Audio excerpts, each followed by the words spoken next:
vivre en Eretz Israël, c'est un cadeau qui n'a pas de dimension. Il ne peut pas y avoir de terre d'Eretz Israël sans la Torah d'Eretz Israël.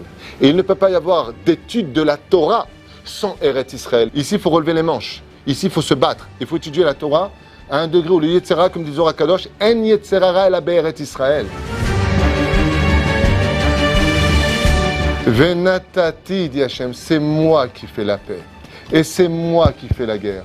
On a deux choix. Ou on voit le Hamas, ou on voit la main d'Hachem qui est juste derrière. Pourquoi nous avons des guerres aujourd'hui? Quelle est la raison? Pour qu'on se réveille. Quel est le message d'Hachem quand on entend les sirènes? Cachez-vous. Il y a un problème de tsniout en Israël, vous savez. Cachez-vous, mesdames. Habillez-vous. Protégez nos yeux. Aidez-nous. Cachez-vous. Comprenez les messages. Regardez par exemple ce qu'on est en train de vivre aujourd'hui. Il y a les sirènes. Toutes les plages sont vides. Pourquoi? Si on sait que tout vient d'Hachem, pourquoi? Tu peux essayer bibi, pipi, nini, kiki. Ça ne changera rien.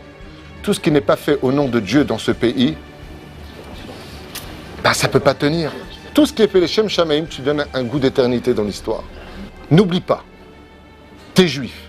Et combien tu vas dire, je suis juif allemand? Non, tu es juif. Tu es Yud, Yud Kevavke. Ata Yud, on te le dira en face.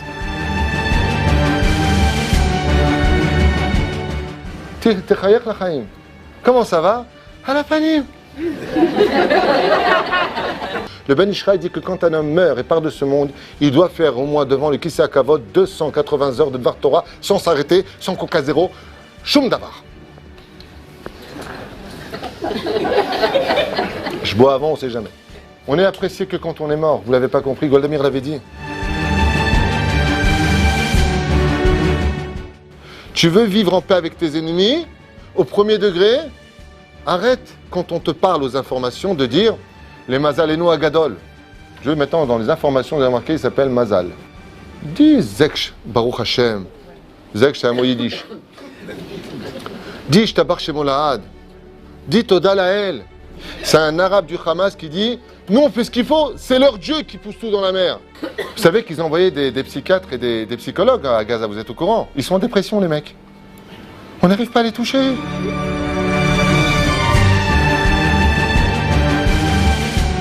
Les Chachamim nous disent qu'Akadosh Baruch Hu, quand il veut dire quelque chose que les enfants d'Israël ne comprennent pas, il exprime par la parole des goïm. Je traduis ce que ça veut dire. Quand tu es à Paris, qu'on te dit sale juif, retourne dans ton pays, ça veut dire qu'Akadosh Baruch Hu est en train de te dire quitte la punition qui te salit, retourne dans ton pays. Juif de Galout, réveille-toi. Les rabbins qui calment la situation, tout va bien. Non, ça va pas. Vous êtes fous, quoi. Ça va pas. Envoyez vers Israël. Qu'est-ce que vous êtes en train de faire? Tout à fait, nous devons remercier la police. Nous avons créé notre petite Jérusalem. Mais ça va pas, non? J'aimerais juste vous dire une chose. Mieux vaut être pauvre en Israël que mort riche en France.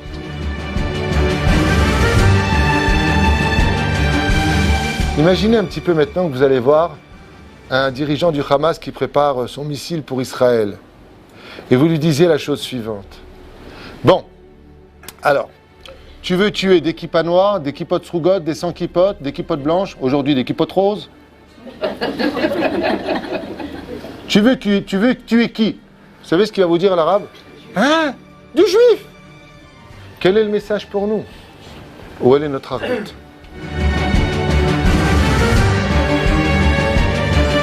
Vous avez déjà vu qu'avant de bombarder, on envoie en parachute des tracts avec des sucettes. Glad Kacher. L'endroit le plus sécurité de tous, c'est Eretz Israël. C'est qu'on a le choix de dire c'est Dieu ou le choix de dire ce sont nos armes. Question. Et pourquoi prendre Israël pour une station balnéaire? Ici, c'est pas un pays de vacances. Ici, c'est un pays de mitzvot. Ici, c'est pas un pays où on oublie Hachem. Ici, c'est un pays où on doit proclamer un Kadosh Baruch Hu. Merci à vous tous d'être venus ce soir. J'aimerais bien entendu dédier ce Shur Bémet pour Tzahal, pour l'armée d'Israël. Il y a deux façons d'être dans l'armée d'Israël. Hachem Tsevakot, qui veut dire le Dieu des armées. Et il y a ceux qui vont sur le terrain, comme on l'a vu avec Yoshua bin Nun, qui partait sur le terrain, et Moshe Rabbeinu qui restait à lever les tables de la loi. Elef Lamate, 1000 pour partir en guerre et 1000 qui prieront pour que les autres ne meurent pas en guerre. Donc on a tous un tafkid, un rôle, on va dire plus exactement, à jouer. Sans oublier, Bezrat Hashem, Leilou Nishmat, Rachamim Ben Raphaël. Meir ben Miriam. Meir ben Miriam, Shmuel ben Asula. Shmuel ben Asula, Bezrat Hashem, Roi Hashem, Tenachena Began Eden Elion, et pour la réussite de vous tous ici présents, Bezrat Hashem. Beshem Hashem, Naaseh Venatzliach, Sheniskel, Lagdil Torah, Uladira, Betachlit, Shelirat Shamayim. Akadosh Baruch Hu, Ishtabach Vitale Shmo La'ad, a créé le monde, comme le dit le Ramchal, Al-Menat Le'etiv Lo. Alors c'est vrai que je parle très souvent hébreu, reprenez-moi si vous ne comprenez pas un mot qui me serait échappé, j'essaierai de le traduire du mieux que je puisse pour lui faire du bien. Comme ça écrit le Ramchal dans son livre Derech Hashem, le chemin de Dieu, pour la création du monde. Pourquoi Dieu a créé le monde? Rien que pour lui faire du bien dans l'absolu. Seulement voilà, malheureusement pour nous, à cause de la faute originelle, partie de Adam et Ève, où chacun de vous du côté des hommes ou vous du côté des femmes, avons participé comme étant une pièce du puzzle de l'âme originelle des hommes et des femmes à travers Ève, nous sommes tombés dans une histoire de mélange, dans une histoire d'animosité entre les forces du bien et les forces du mal. Car les forces du bien et les forces du mal ne peuvent se respecter qu'à une condition, quand chacune d'entre elles trouve sa place dans son histoire. Il y a le bien quand il est à sa place, il y a le mal quand il est à sa place. Par exemple, il y a des moments où le bien et le mal atteignent le summum de leur apogée, c'est quand on peut les mélanger ensemble à un point de dire, comme le dit le Hari Akadosh, Arour Mordechai Baruch Haman. Oh, qu'est-ce que tu viens de dire? Maudit et Mordechai. Non, mais au niveau de là-haut, dans l'origine des choses, eh bien oui, on peut en arriver à le dire. Et pourquoi? Parce que dans les deux cas, le mal et le bien ne font qu'un. On a fait un cours d'ailleurs, qui sera en vente ici, un cours magnifique que je conseille à tout le monde, entre le Rav Citruc et moi-même, qui s'appelle « Séparer le mal du bien ». On explique ça à un degré beaucoup plus long et beaucoup plus élevé. Quoi qu'il advienne, malheureusement, cette situation de la faute originelle demandera un tikkun de 6000 ans d'histoire, prescrit par le premier verset de la Torah, composé de la forme et de la concentration du temps, puisque la semaine est composée de 7 jours, qui composent les 7 premiers mots de la Torah. Bereshit, bara Elokim, et Hashamayim, ve'et haaretz. Ensuite, le mois est composé d'une moyenne de 28 jours, en moyenne, ce qui compose les 28 premières lettres du premier verset de la Torah. Gematria koach begvurato, bara et haolam, c'est par la force que Dieu a créé le monde. Ensuite, nous sommes partis pour 6000 ans d'histoire qui se diviseront par, en hébreu, 6000 se dit Sheshet alafim. Donc si je vérifie bien les mots inscrits dans le premier verset de la Torah, j'ai Bereshit avec un Aleph. Bereshit, bara, Elokim, et Hashamayim, ve'et haaretz. Combien j'aurai donc de Aleph dans le premier verset de la Torah? 6. Donc comment je dis en hébreu 6 Aleph?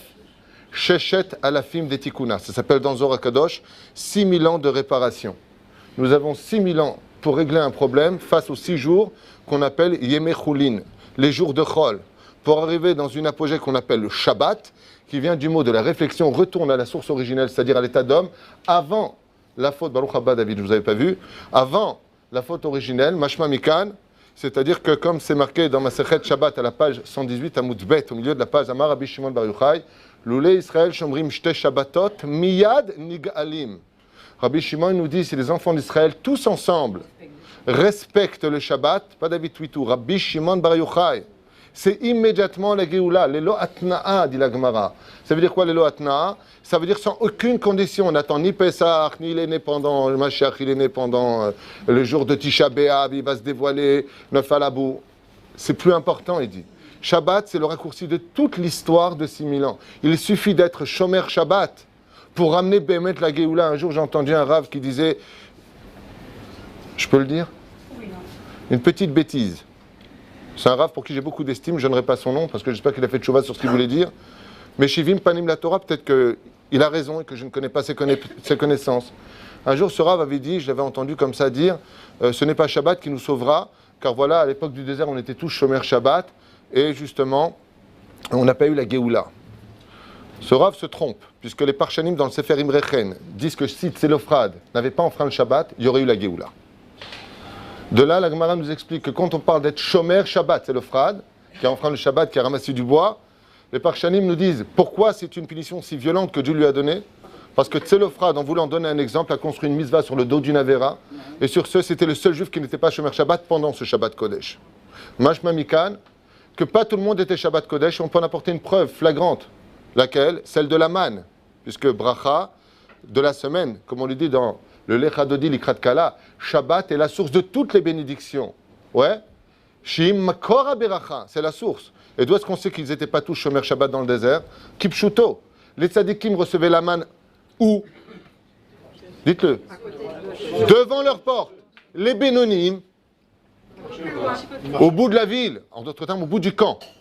Et les Réchaïm, à la frontière jusqu'à Dan, à la frontière de la nuée de gloire.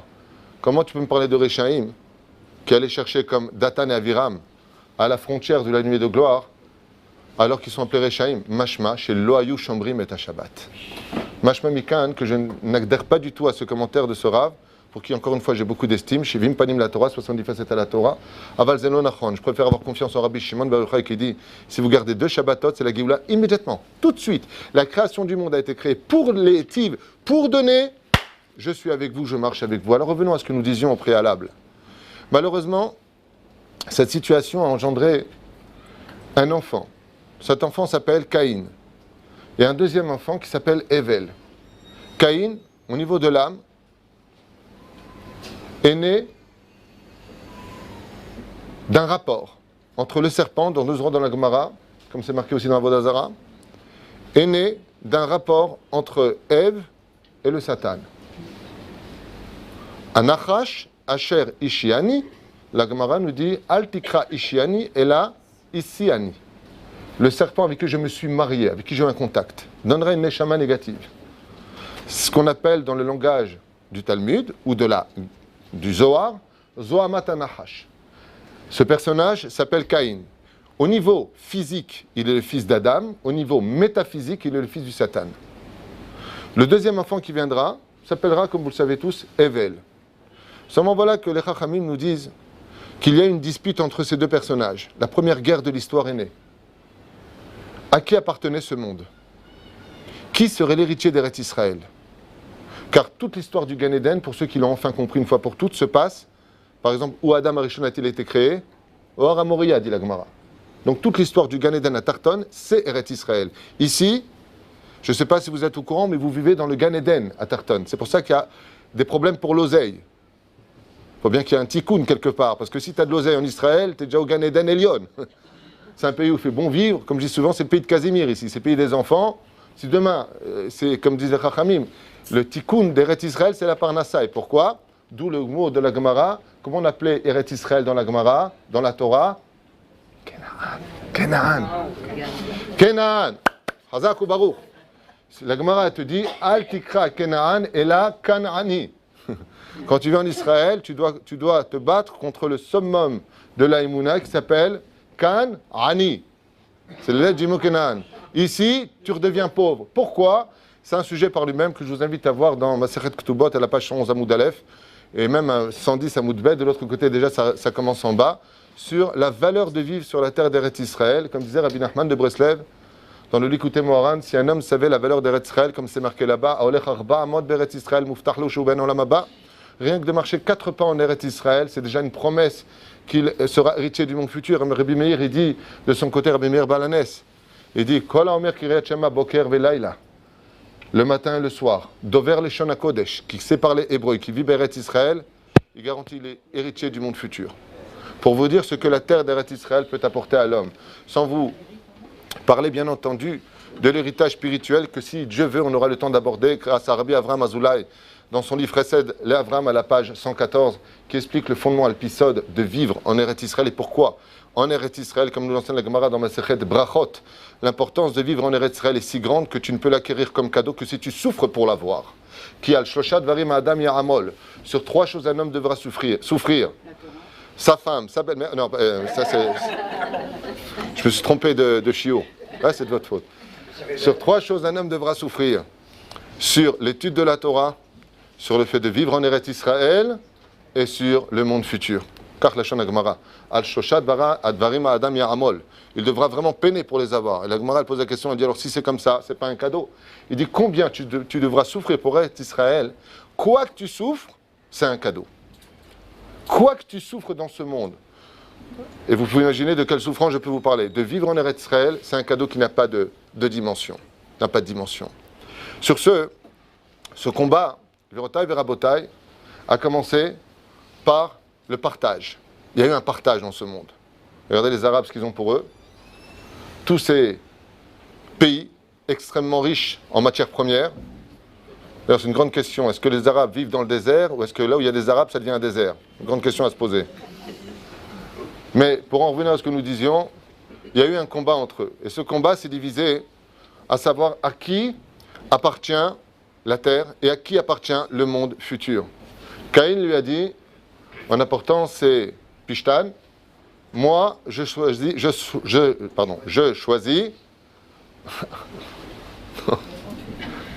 Ma femme me dit bois, alors je bois.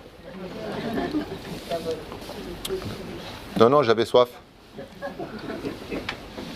Les Chachamim nous disent qu'il y a eu un partage. Et ce partage, comment est-ce qu'il a eu lieu? Caïn lui a dit, moi, je veux le monde d'en bas.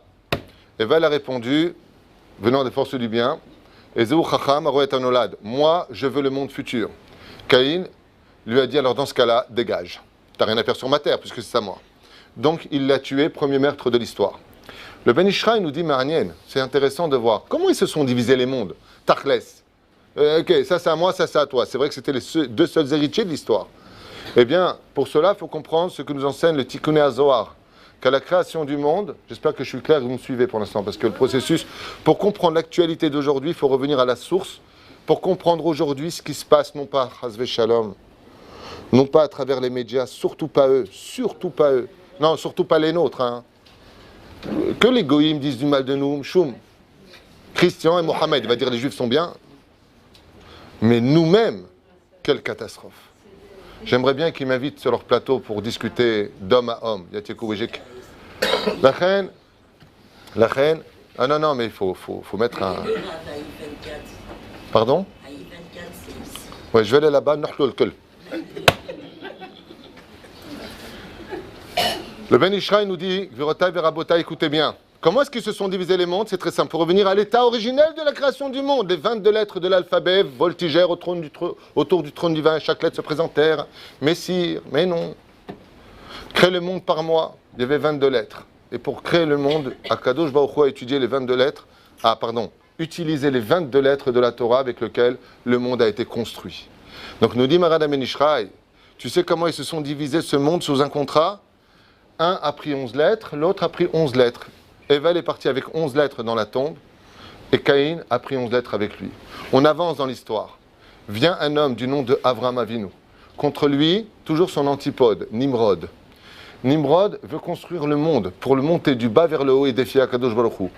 Avram Avinu, Alav Shalom, Srutot Hagan Aleinu, veut construire un monde dans ce monde, l'Hashem Haaretz Umloa, pour Akadosh Baruch Hu, faire descendre le règne divin dans le monde d'en bas, comme le dit la Gemara, Ve'asuli Mishkan Ve'shachanti Betocham. Ou Mashi Bikshu Akadosh Baruch Hu, qu'est-ce qu'il demande à Akadosh Baruch Hu? Qu'est-ce qu'il demande à Hachem? Ve'asuli Dira Betartonim. Faites-moi un appartement dans le monde de la matière. Avram Avinu va essayer de s'occuper de ce problème. Seulement venu, écoutez bien, du monde de l'impureté, car Avram Avinu Alav Shalom est né de Terah, comme vous le savez, et de Amtalad Bat Karnevo, connu à l'époque sous le nom de Tissa sur le Mechilta. C'était son deuxième nom. Amtalai Bat Karnevo a commis une erreur fatale dans sa vie. Cette femme qui était extrêmement pieuse, extrêmement pure, a été prise par son mari alors qu'elle était Nida. Et Avram Avinu, nous dit la Gemara, est né de l'impureté de Terah avec la Nida de sa maman. Donc il était ce qu'on appelle dans la Gemara Ben Nida, fils de l'impureté.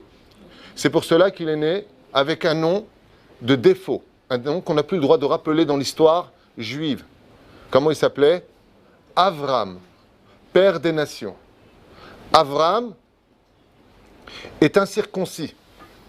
Bekitsour, en bref, vous connaissez l'histoire de Hagar, princesse d'Égypte, fille de Pharaon, qui préfère être une servante chez les Juifs qu'une reine du monde, et se plie aux règles du judaïsme, se convertissant et devenant, par le biais de Sarah Imenu, la femme d'Avraham Avinu. Seulement, comment s'appelait à cette époque-là Avraham? Avram l'incirconcis, ne l'oubliez pas. Ce n'est pas Avraham le circoncis. De là est né un enfant, du nom de Ishmaël.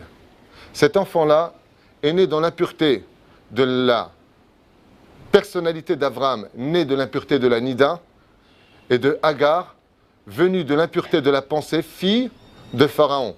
Péra, Otchot Pharaon. Ishmaël, malgré tout, va grandir dans cette ambiance jusqu'à l'âge d'à peu près 13 ans, où il laissera Bezrat Hashem de se comporter qu'Edat Moshe Israël. Seulement voilà ce qui se passe. Par la suite va naître un enfant. Cet enfant viendra au monde quand Avraham Avinu, comme l'enseigne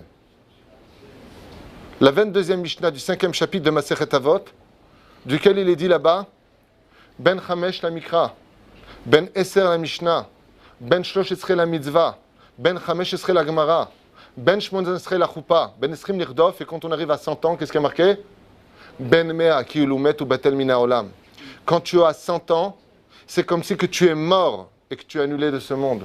Avraham Avinu Gverotai Verabotai arrive à l'âge de ses 99 ans, 100e année. Et Akadosh Baruch Hu lui dit, Lech Lecha. À l'âge de 75 ans, quand il s'adresse à lui dans la paracha de Lech Lecha Gematria 100. J'ai besoin pour te faire renaître Avraham et tuer ce que tu fus, pour faire naître un nouveau personnage et engendrer la Kedusha du peuple d'Israël, que tu as jusqu'à l'âge de la mort, Ben Mea, atteint à tes 100 ans pour mourir, pour ne plus être le fils de Terach, mais le fils de la Shekhinah. Qu'est-ce qu'on fait à un enfant qui vient de naître? Deux choses. On lui fait la Mila et on lui donne un nom. À l'âge de 100 ans, Avraham Avinu Alav Shalom pratique la Brit Mila comme un enfant qui vient de naître et on lui donne un nouveau nom. Lo ikare yoter shimcha Avraham, et là Avraham. Ton nom ne sera plus Avraham, seulement Avraham. Le Shulchan Aruch nous dit qu'il est strictement interdit de rappeler le nom de Avraham, Avram. Si ce n'est que dans Vaïvarer David, où c'est spécial, où on passe de l'évolution d'un homme qui est arrivé jusqu'à l'âge de ses 100 ans pour mourir et renaître de nouveau. En d'autres temps, vous comprendrez ici que Ishmaël n'est pas le fils d'Avraham Avinu. Il est le fils historique de Avram, l'incirconcis. Tandis que Yitzhak, dans l'histoire, lui, est le fils de Avraham et de Sarah, le circoncis. Il y a une énorme différence pour comprendre la situation dans laquelle nous nous trouvons aujourd'hui. Pour l'instant, ça va, vous me suivez? Ça fait plaisir, parce qu'il fait un peu Shremet Tamout ici. Je sais pas si Toda Rabat, quel est mitzvot. Donc nous avons ici ce point-là, d'une importance capitale.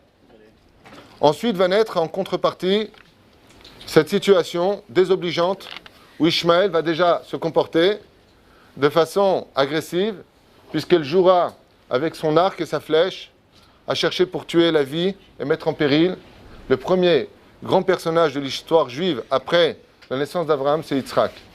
Sarah intervient. Les Chachamim, dans le Zohar Achen, le Pirkei de Rabbi Eliezer Ben Orkanos nous dit que Ishmaël a voulu mettre fin et un terme à la vie de Yitzhak. Et pourquoi? À cause d'une question de quoi, d'après vous? Jalousie. Jalousie, maladie, mais quelle était la vraie raison? On n'est pas jaloux s'il n'y a pas de raison. Il est venu d'un circoncis de pas Abraham, mais d'Abraham. Ça, c'est l'argument. Moi, j'ai été circoncis à l'âge de 13 ans et un jour, tandis que toi, tu as été circoncis à 8 jours. Et Yitzhak lui répondra, moi, à 37 ans, j'ai donné ma vie pour Dieu. Ma circoncision, j'étais prêt au niveau de la gorge pour Hachem. Sur ce, c'était l'argument. Mais quelle était la raison pour laquelle Ishmaël voulait tuer Yitzhak? La réponse, on n'a pas le temps, je vais vous la donner comme ça on gagnera du temps. C'est une question d'héritage. Comme le dit Sarah. Cet enfant-là n'héritera pas. Elle le dit, Sarah. Parce que Sarah, c'est pourquoi Ishmaël veut tuer Yitzhak. C'est une question d'héritage. Donc, Garesh et Ha'ama ve'et bena, ki lo yorash im beni im Yitzhak. Renvoie-moi cet enfant-là dans le désert. Je n'en veux pas. Car il n'héritera pas avec mon fils, avec Yitzhak. De quoi est-ce qu'on parle?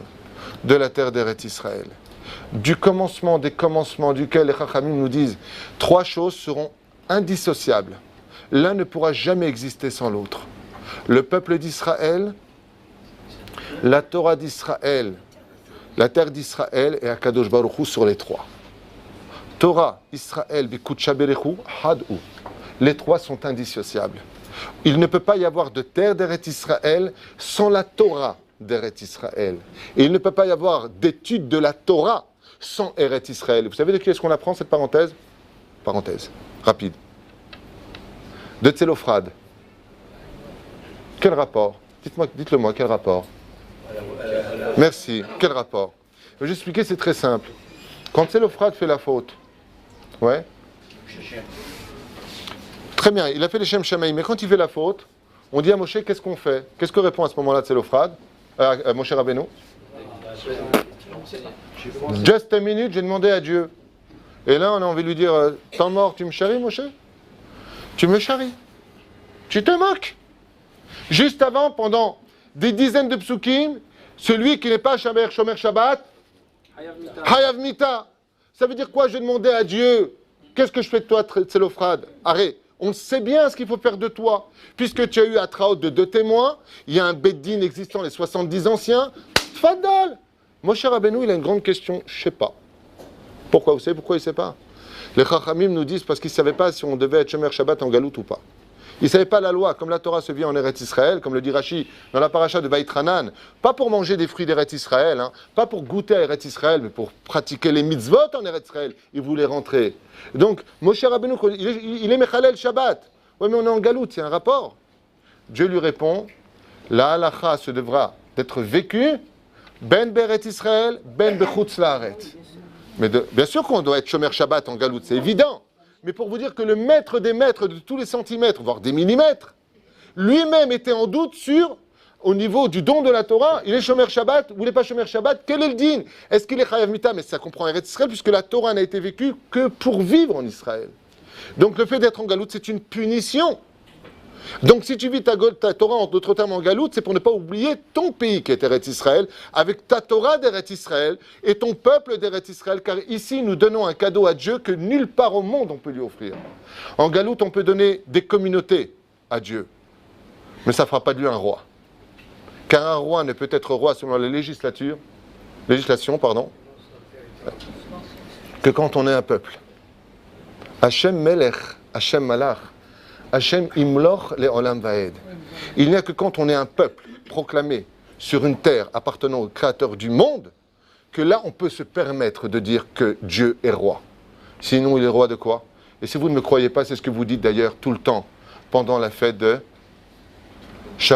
Rosh Hashanah et de Kippour. Hashem Imloch le Olam Vaed. Mazi Imloch. Vetimloch alenu. Sois roi sur nous. Ça ne peut être vécu qu'à une seule condition. Au niveau du pshat, le fait de s'assujettir aux mitzvot de la Torah. Au niveau du sod, comme le prescrit d'ailleurs le Rambam dans les Chot Teshuvah, que quand le peuple d'Israël sera revenu sur sa terre, et en tant que peuple, réparer la faute de la Sinatrinam, où enfin on pourra proclamer un roi sur un centre géographique qui s'appelle le pays d'Eretz Israël. Donc, si vous avez bien compris comme l'enseigne le Rav Kook, il ne peut pas y avoir de Teshuvah collectif si ça ne se passe pas à l'endroit où on a fauté il y a 2000 ans en arrière, c'est-à-dire ici. En Galout, tu as une Teshuvah d'individualisme. En Eretz Israël, tu as une Teshuvah de peuple. Je referme la parenthèse avec une chose. Il y a un jour quelqu'un qui m'a dit « Rav Twitou, quelle différence entre un juif qui fait rien de sa vie à Paris et un juif qui fait rien de sa vie en Israël ?» Je lui ai dit « Il est impossible de ne rien faire de sa vie en Israël. Parce que le fait de venir sur la terre et de compléter le peuple d'Israël, c'est déjà proclamer Dieu comme le roi d'un peuple. » Toute la différence avec celui qui fait rien de sa vie en galoute. La reine, revenons à ce que nous disions. Ce combat qui eut lieu, par la suite, naîtra d'une nouvelle naissance, celle de Yaakov, réincarnation d'Adam Arishon, réincarnation de l'âme originelle d'Adam Arishon, et de son frère du nom de Esav. Si vous remarquez bien, dans le texte de la Torah, c'est très intéressant de découvrir que le nom qu'on veut donner à Yaakov dans l'origine des mots, ce n'est pas Yaakov. Et là, comment on l'appelle? Non, ça c'est beaucoup plus tard. Bravo, monsieur. Ekev. Mais d'un coup, quand il sortira, ils l'appelleront Yaakov. Et pourquoi il s'appelle Ekev Yaakov? Parce que les Chachamim nous disent, dans le combat, dans le ventre de Rivka, qui était enceinte, bien entendu de 2 enfants, se passait un combat terrible. Et ce combat consistait en quoi?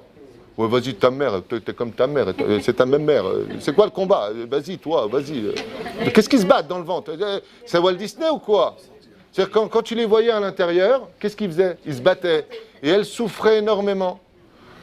Le Ben Ishraï nous dit, tu sais de quoi ils se battaient? Yaakov voulait récupérer, étant donné que Esav, qui était la réincarnation du mal, donc héritier de Caïn, héritier d'une autre façon d'Ishmael au niveau idéologique, récupérer tout simplement au moins les 11 lettres qui étaient dans les mains de Ishmaël, passées par la suite dans les mains de Esav. Donc quand il est sorti, combien d'après vous il a réussi à les prendre de lettres? 10. De son nom Yaakov. D'ailleurs, je vous ai remarqué, comment on écrit Yaakov en hébreu? Yud, Aïn, Kouf. Il n'y a pas de vav. Il n'y a pas de vav. Il n'y a pas de vav chez Yaakov. Et pourquoi il n'y a pas de vav? Parce que la lettre vav, c'est la seule lettre qui est encore dans les mains de Esav. C'est-à-dire que nous n'avons pas fini notre combat. Et c'est pour cela que, comment s'appelle le prophète Élie dans Melachim? Comment il y a marqué Élie? Il y a des érudits ici. Elia. Mais pour allonger la vie, on l'appelle Eliaou. De là, les Mekoubalim nous disent la lettre Vav est la lettre de la vie. Celle qui rallonge la vie. Ce qui fait vivre Édom aujourd'hui, c'est parce qu'il a encore dans ses mains la lettre Vav, la lettre de la vie.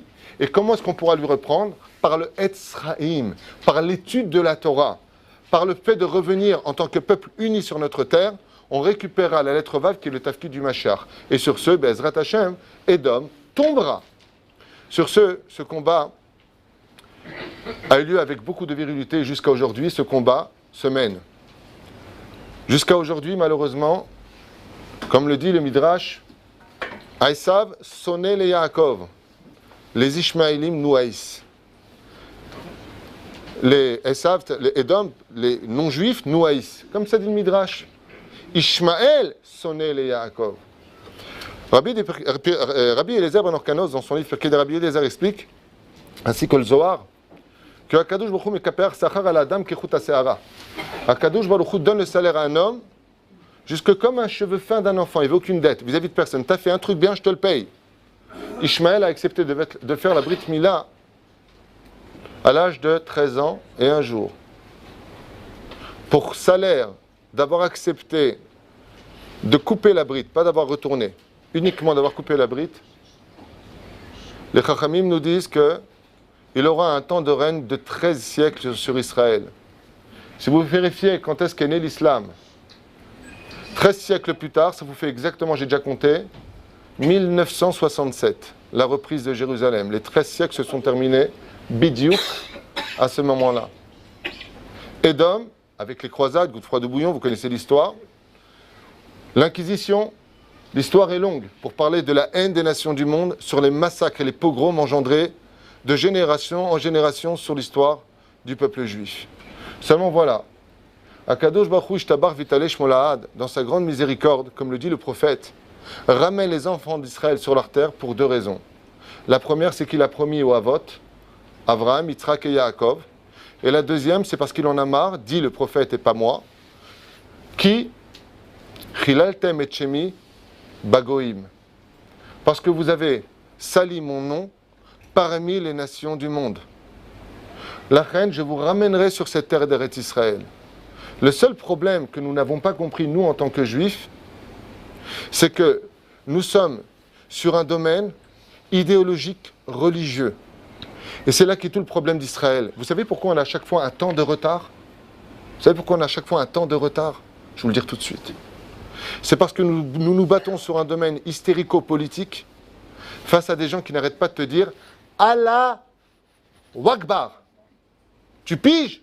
Et nous, on vote la droite ou la gauche.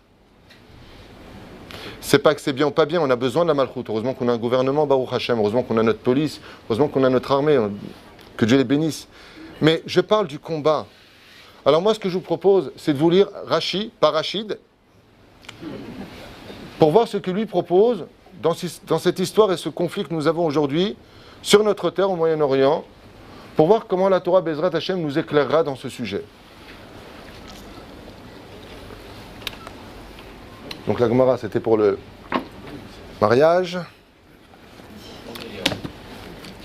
Je vous prends le premier Rashi, je le connais par cœur, mais je veux quand même vous le lire, c'est plus sympathique, au nom de Rav Yitzhak. Et Rashi nous dit comme cela. Oh là là, c'est tout petit ici. Uma ta'am patar bebereshit. Pour quelle raison Dieu vient-il nous raconter qu'il a créé le ciel et la terre? Pour quelle raison? On sait bien que le monde ne peut pas exister s'il n'y a pas un créateur qui l'ait fait. On n'a jamais vu une feuille avec un dessin dessus qui se serait créé tout seul parce qu'un stylo serait tombé de l'étagère au-dessus et qui aurait fait plein de rebonds et qui aurait fait un soleil, une lune, des plaines, la mer, la verdure. C'est évident. Donc, on pose la question, Rachid, il est très étonné. Qu'est-ce que Dieu a besoin de dire qu'il est le créateur du monde? C'est tellement évident que les scientifiques l'appellent le grand hasard ou qu'ils l'appellent le chef d'orchestre. Ils peuvent lui donner autant d'attributs qu'ils veulent, mais c'est évident que automatiquement un chef-d'œuvre viendra témoigner de son artisan. Donc ce n'est pas une question. Et Rachid ne comprend pas qu'est-ce que Dieu a à nous enseigner. Et voilà ce qu'il dit. Premier Rachid d'histoire à l'époque du Moyen-Âge, il y a 1000 ans. Mishum koach ma'asav igid la'amo la tête lahem nahalat goim. Car Akadosh Baruch Hu a voulu montrer sa force et donner en héritage la terre des 7 peuplades, habitée par 31 rois, qu'on verra dans le livre de Yoshua, mais habitée par 7 peuplades. Et Akadosh Baruch Hu veut donner et montrer sa force, c'est-à-dire que c'est lui qui commande le monde. À qui il veut montrer sa force? Au Goïm, et pas à nous. Koach ou Gvorato, de montrer au Goïm, dit Rashi, de quoi? Que la terre lui appartient. Et que Eretz Israël n'appartient ni aux Juifs, ni aux chrétiens, ni à l'islam. Alors à qui elle appartient? C'est à moi, il dit Hachem. C'est pas à vous. Quand un premier ministre quelconque ose dire nous allons donner des territoires, il faut d'abord qu'il demande la permission à Dieu. C'est pas à toi. Donne ton salon, donne ta chambre, mais donne pas ce qui ne t'appartient pas. Ce n'est pas à toi, Eretz Israël. Et voilà ce que nous livre Rashi, Rabotai. Écoutez bien. Je vous demande pour ceux qui comprennent l'hébreu d'ouvrir bien grand vos oreilles parce qu'il y a un secret ici qui se cache. She'im yomru umot ha'olam le Israël. Car si yomru. Ils vont dire. Faites très attention à votre façon de traduire parce que sinon vous allez racheter Rashi toute votre vie. Ils vont dire. En quel temps il parle Rashi? Au futur. She'im yomru umot ha'olam le Israël listimatem. Vous êtes des brigands, des meurtriers. Aïe, aïe, aïe, atem kavashtem artzot shiva goyim, vous nous avez pris notre terre à nous. Hem omrim lahem, vous leur répondrez, les enfants d'Israël, kol haaretz shel hakadosh baruch hu, ve'i, pardon, hu bera'a untana la asher asher yashar be'enav. Vous répondrez aux nations du monde, vous répondrez, dit Rashi, un code secret. Vous répondrez aux nations du monde, Baba, la terre appartient à Dieu et il la donne à qui il veut. Est-ce que c'est un code? Et de quelle époque parle Rashi? Au niveau du Pshat, Rashi parle de la création du monde. Donc, au niveau du Pshat, il parle de l'époque de Yoshua ben Nun, la conquête d'Israël. Mais il y a d'autres parshanim qui disent que Rashi parle de son époque à lui. Quand viendront les nations du monde vous dire, si Rashi est décédé il y a 1000 ans, il parle donc de quel événement d'après vous? Il parle d'aujourd'hui. Yomru. Les nations du monde vous diront, vous êtes, ce que vous entendez dans les informations aujourd'hui, vous êtes des brigands, des voleurs de la terre, vous nous avez volé notre terre, vous versez le sang, c'est ce qu'ils disent. Rashi Akadosh, Rabbi Yitzhak, Shlomo Yitzhaki vient nous dire, arrête de te fatiguer, je te donne le secret, je l'ai écrit au nom de Rav Yitzhak. Et pourquoi Yitzhak? Yitzhak, Mishet Tzorek Aharon, Léatid Lavo. On passera des Bnei Israël au Bnei Yitzhak, vous savez ça, au nom de Rabbi Yitzhak dans la Gemara.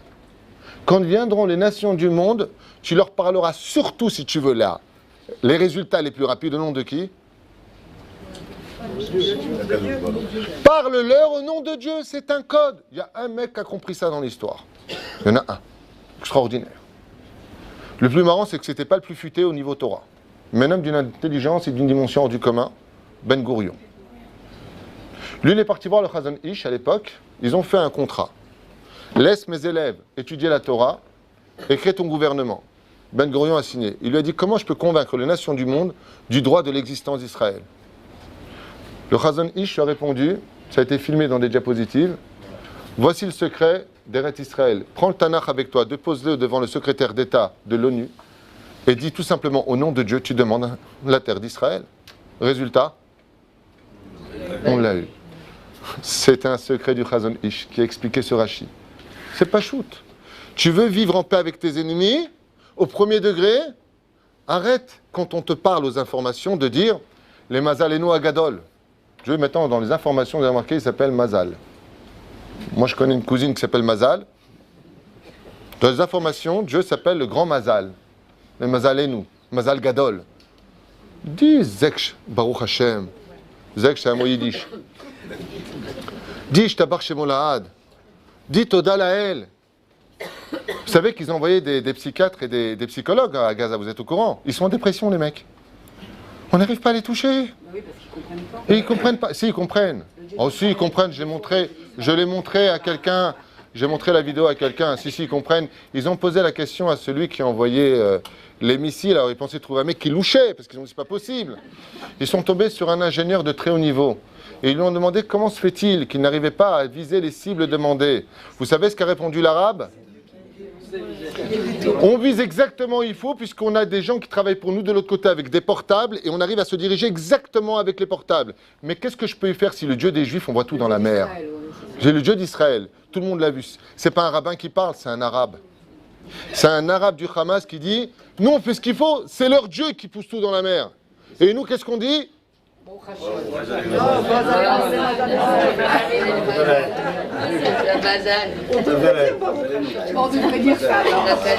Omer lanu Akadosh Baruch Hu.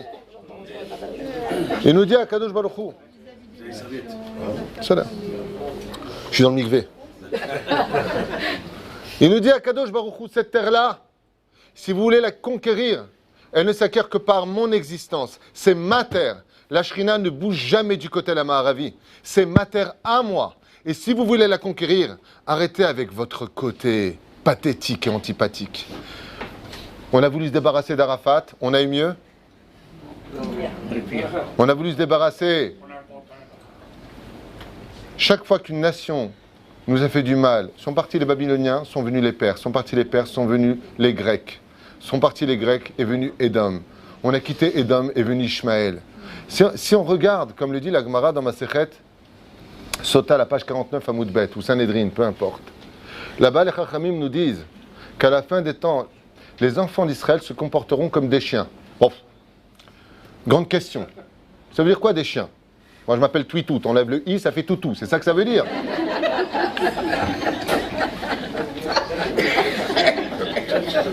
Non, mais qu'est-ce que ça veut dire? À la fin des temps, on se comportera comme des chiens.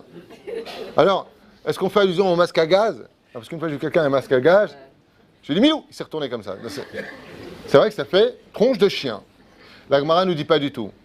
Un chien, c'est teubé. C'est teubé, c'est du verlan. Il y a des mots en verlan, il ne faut jamais prononcer en hébreu, comme yeshiva, avalom eshane. Ce que je voulais vous dire, c'est que, à la fin des temps, les Chachamim nous disent qu'à l'époque du Melech HaMashiach, les enfants d'Israël se seront tellement assimilés, que Dieu les bénisse, qu'ils seront comme des chiens. Et qu'est-ce que ça fait un chien? Quand tu prends un bâton et que tu viens pour frapper le chien, qu'est-ce qu'il fait le chien? Teubé. Il regarde ses yeux le bâton. Ouais, nous. Mords-lui le mollet, il tombe avec le bâton. Tu lui mords la main, tu l'as gagné. Et Akadosh Baruch Hu nous dit, Teda lecha. À la fin des temps, tu n'auras pas compris que celui qui s'appelle le Hamas, Abou Mazen, qui s'appelle... pourquoi, excusez-moi, les Américains nous font plus de bien qu'eux. Ils ne nous achètent pas avec leur argent pour qu'on dégage des Juifs des territoires.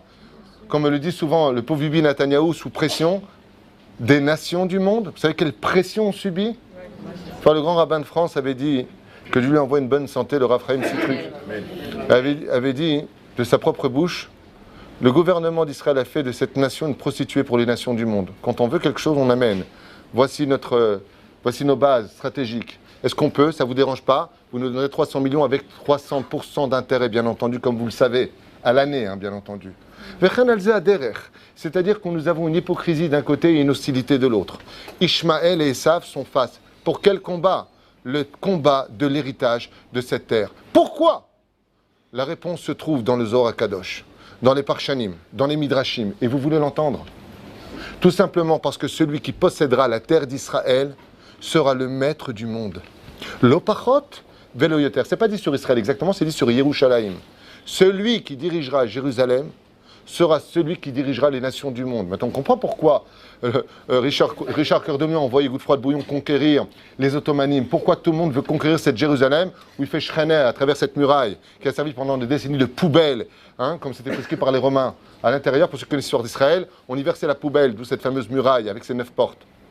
Eh bien, les Chachamim nous disent, parce que le challenge de diriger Yerushalayim, c'est de diriger les reines du monde. C'est pour ça que tout le monde exige que Yerushalayim soit la capitale des religions. Vous avez remarqué que personne ne demande Jérusalem comme capitale des nations? Est-ce que vous avez déjà entendu ça? Personne ne demande Jérusalem comme étant le point stratégique de la nation des Américains, des Hollandais, des Français. Enfin, des Français, à la vache à l'homme. Qu'est-ce que demandent les nations du monde? Nous exigeons de Jérusalem la capitale des religions. C'est-à-dire que Jérusalem est demandée au nom de qui vis-à-vis des Goïms? D'Hachem. Qu'est-ce qu'ont compris les Goïms par rapport à nous, enfants d'Israël? Tout simplement qu'il ne peut pas y avoir d'Eretz Israël s'il n'y a pas une cohabitation avec le Créateur du monde. Et pour cela, j'invite à la barre la dernière paracha du livre de Vaïkra, mode d'emploi de comment vivre en Israël. Vous connaissez? Vous ne connaissez pas? C'est GG. Voilà, je vais vous le lire. Il y a marqué là-bas, juste un instant, il faut aller plus vite. Parce que je vous rappelle que je n'avais pas prévu de parler de ça avec vous, mais c'est tellement dans mon sang. Je suis marié, madame. Et voilà comment ça commence.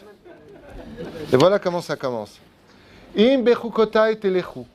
Si vous allez selon mes préceptes, vous avez ici, verotai verabotai, vous le prenez en français, c'est la même chose. Pas du tout, mais c'est une façon de vous caresser les oreilles. Im, c'est quoi im? Vous avez remarqué que tout...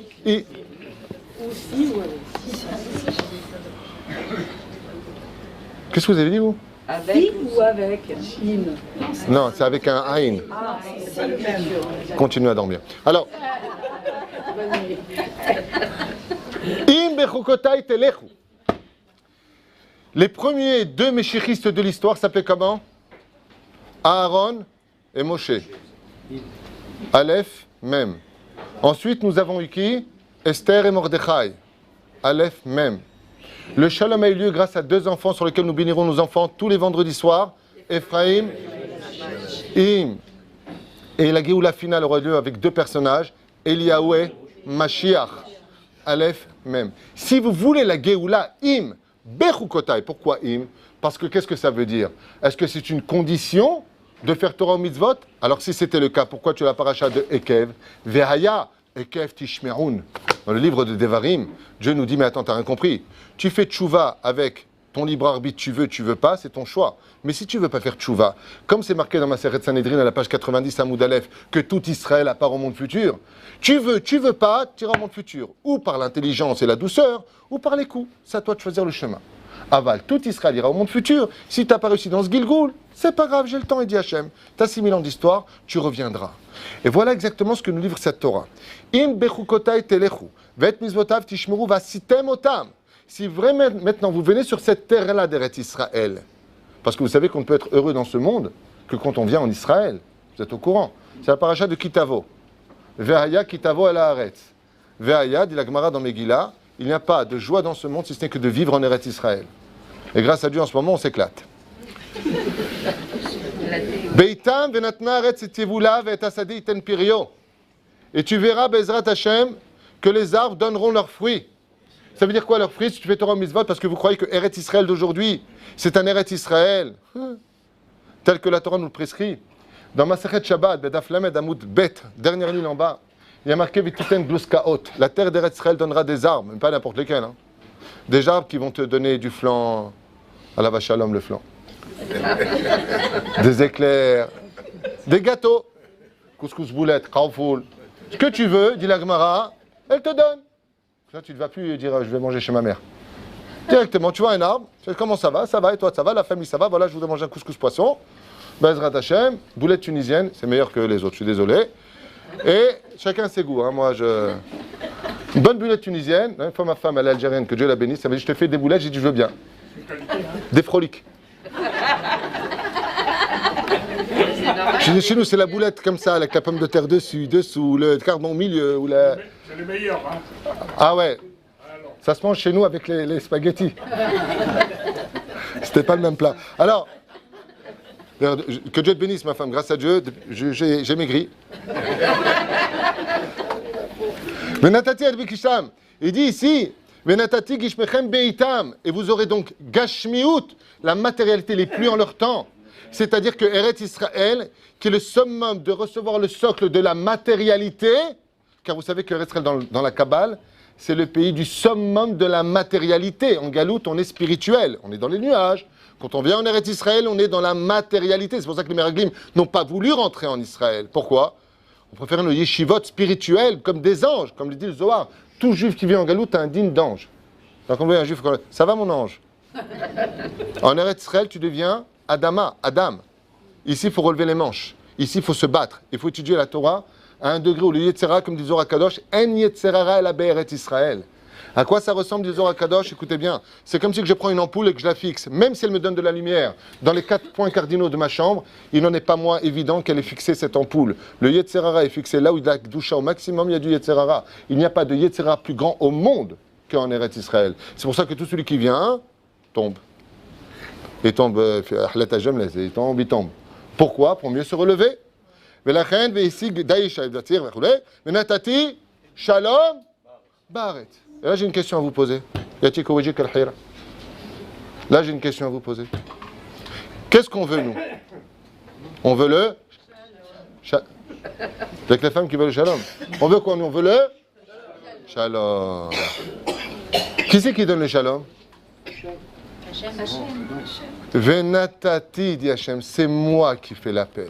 Et c'est moi qui fais la guerre. Et vous le dites tous les jours. Lael Baruch Neimot. C'est un peu galoutien quand même. Hein. C'est beau, hein. Et après, qu'est-ce qui est marqué là-bas? Akadosh Baruch Hu, Oseh Hadashot. Baal Milchamot. C'est lui qui fait les guerres. C'est-à-dire que quand on reçoit ce que l'on reçoit, on a deux choix. Ou on voit le Hamas, on voit la main d'Hachem qui est juste derrière. Baal Milchamot. Et pourquoi Dieu nous fait les guerres?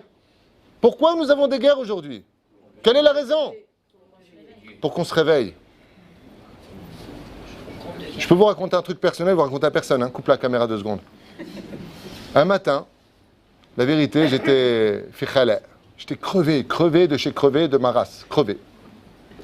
Et j'ai dit, tu sais quoi, je ne vais pas me lever à 5h30, c'est là où je me lève en général. Je vais aller plus tard, il y a un Stibler là-bas à Ashkenaz. Tu commences à 7h20, tu finis à 7h25.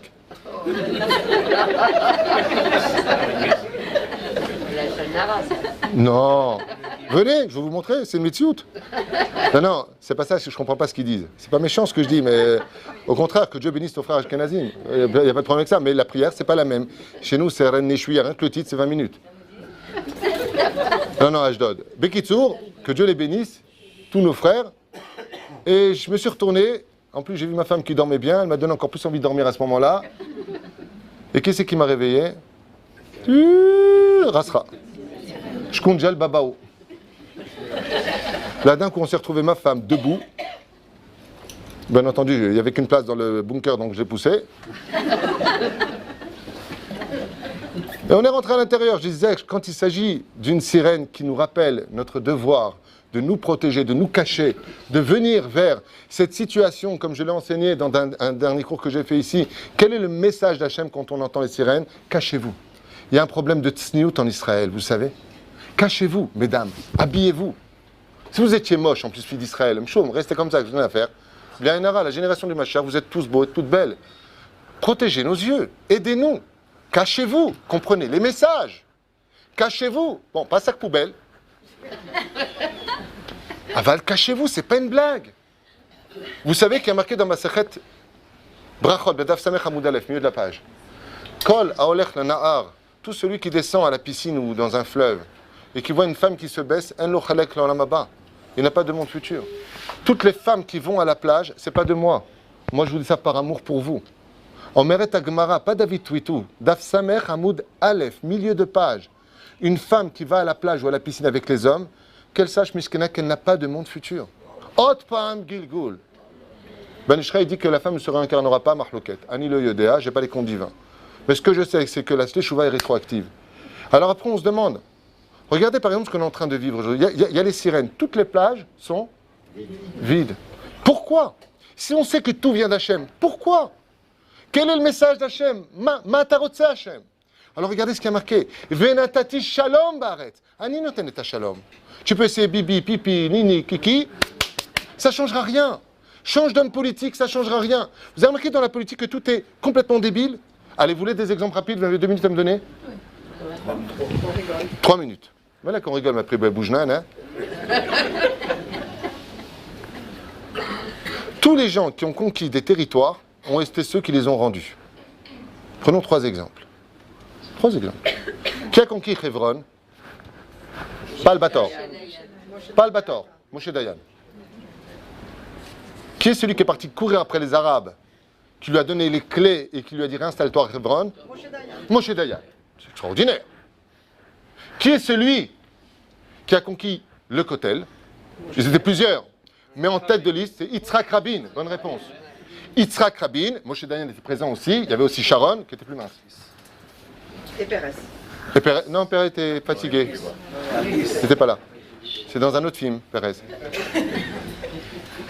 Qui est celui qui a signé 99% des territoires d'Israël par son bras droit d'époque, Ehud Barak, le plus diplômé, le plus médaillé, plus exactement d'armée israélienne, 99% d'Israël, et y compris Jérusalem-Est, vous vous rappelez?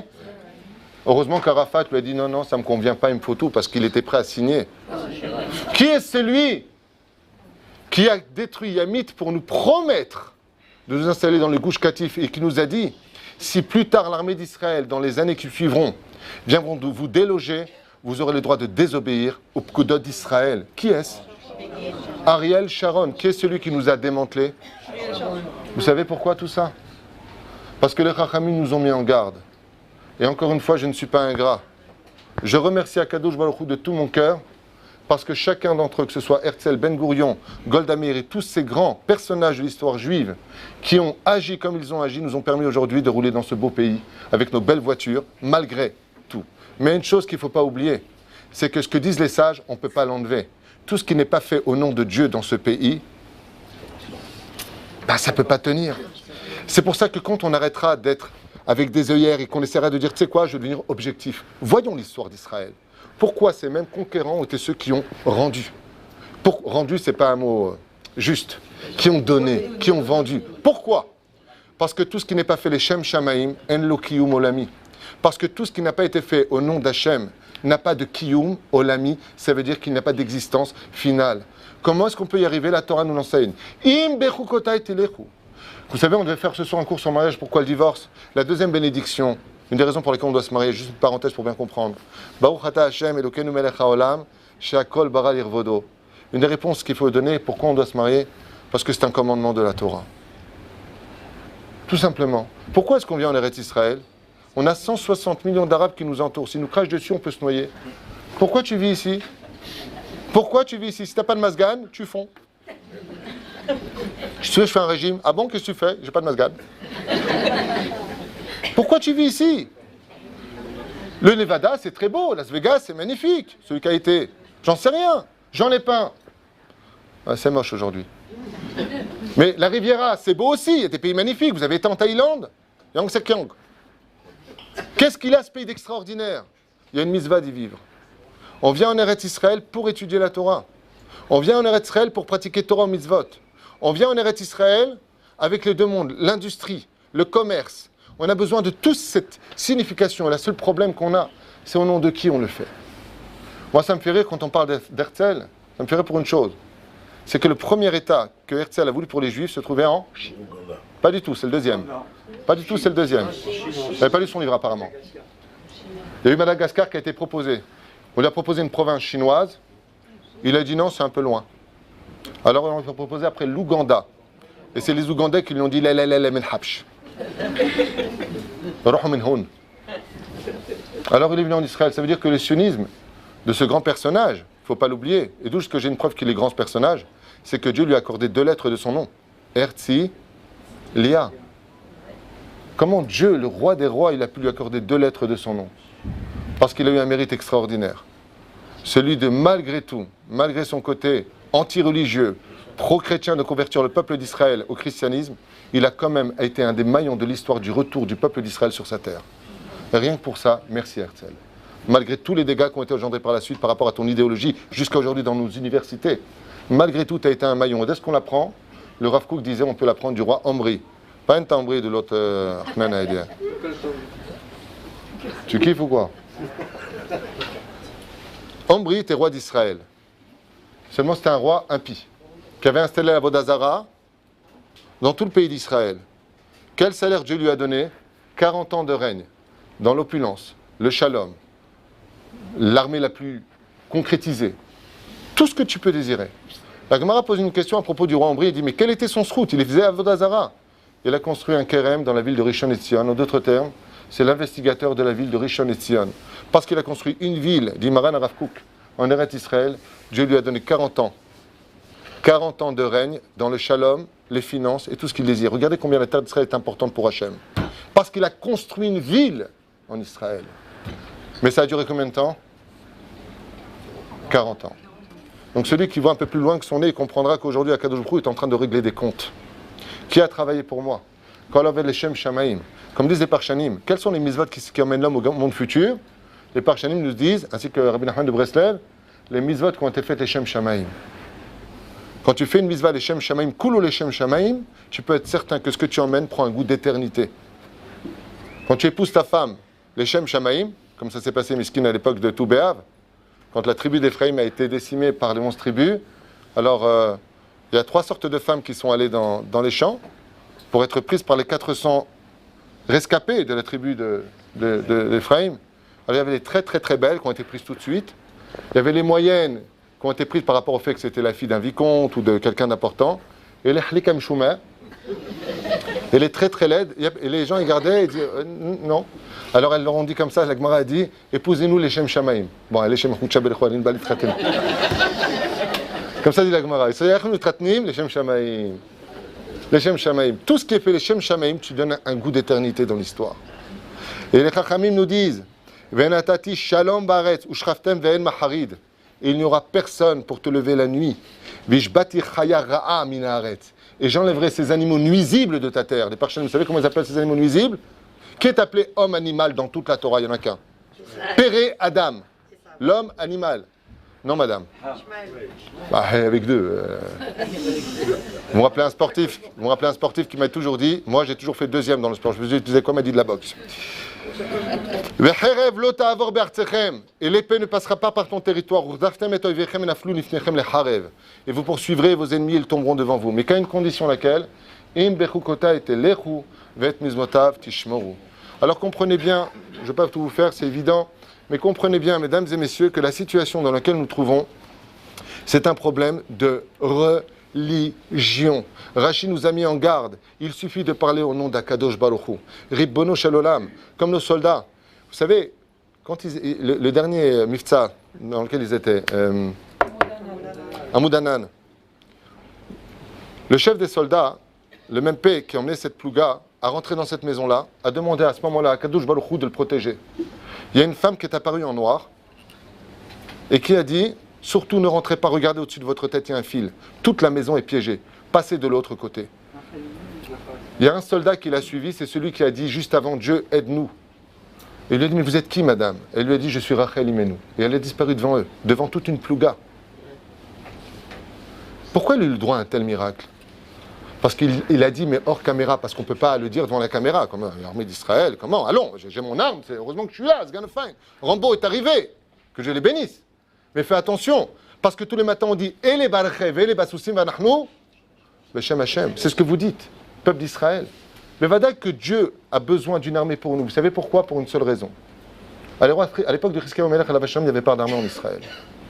On étudiait tous la Torah, il n'y avait pas besoin. Vous savez ce qu'a dit Chizkiyahu quand sont venus Sancheriv, roi d'Achour, avec ses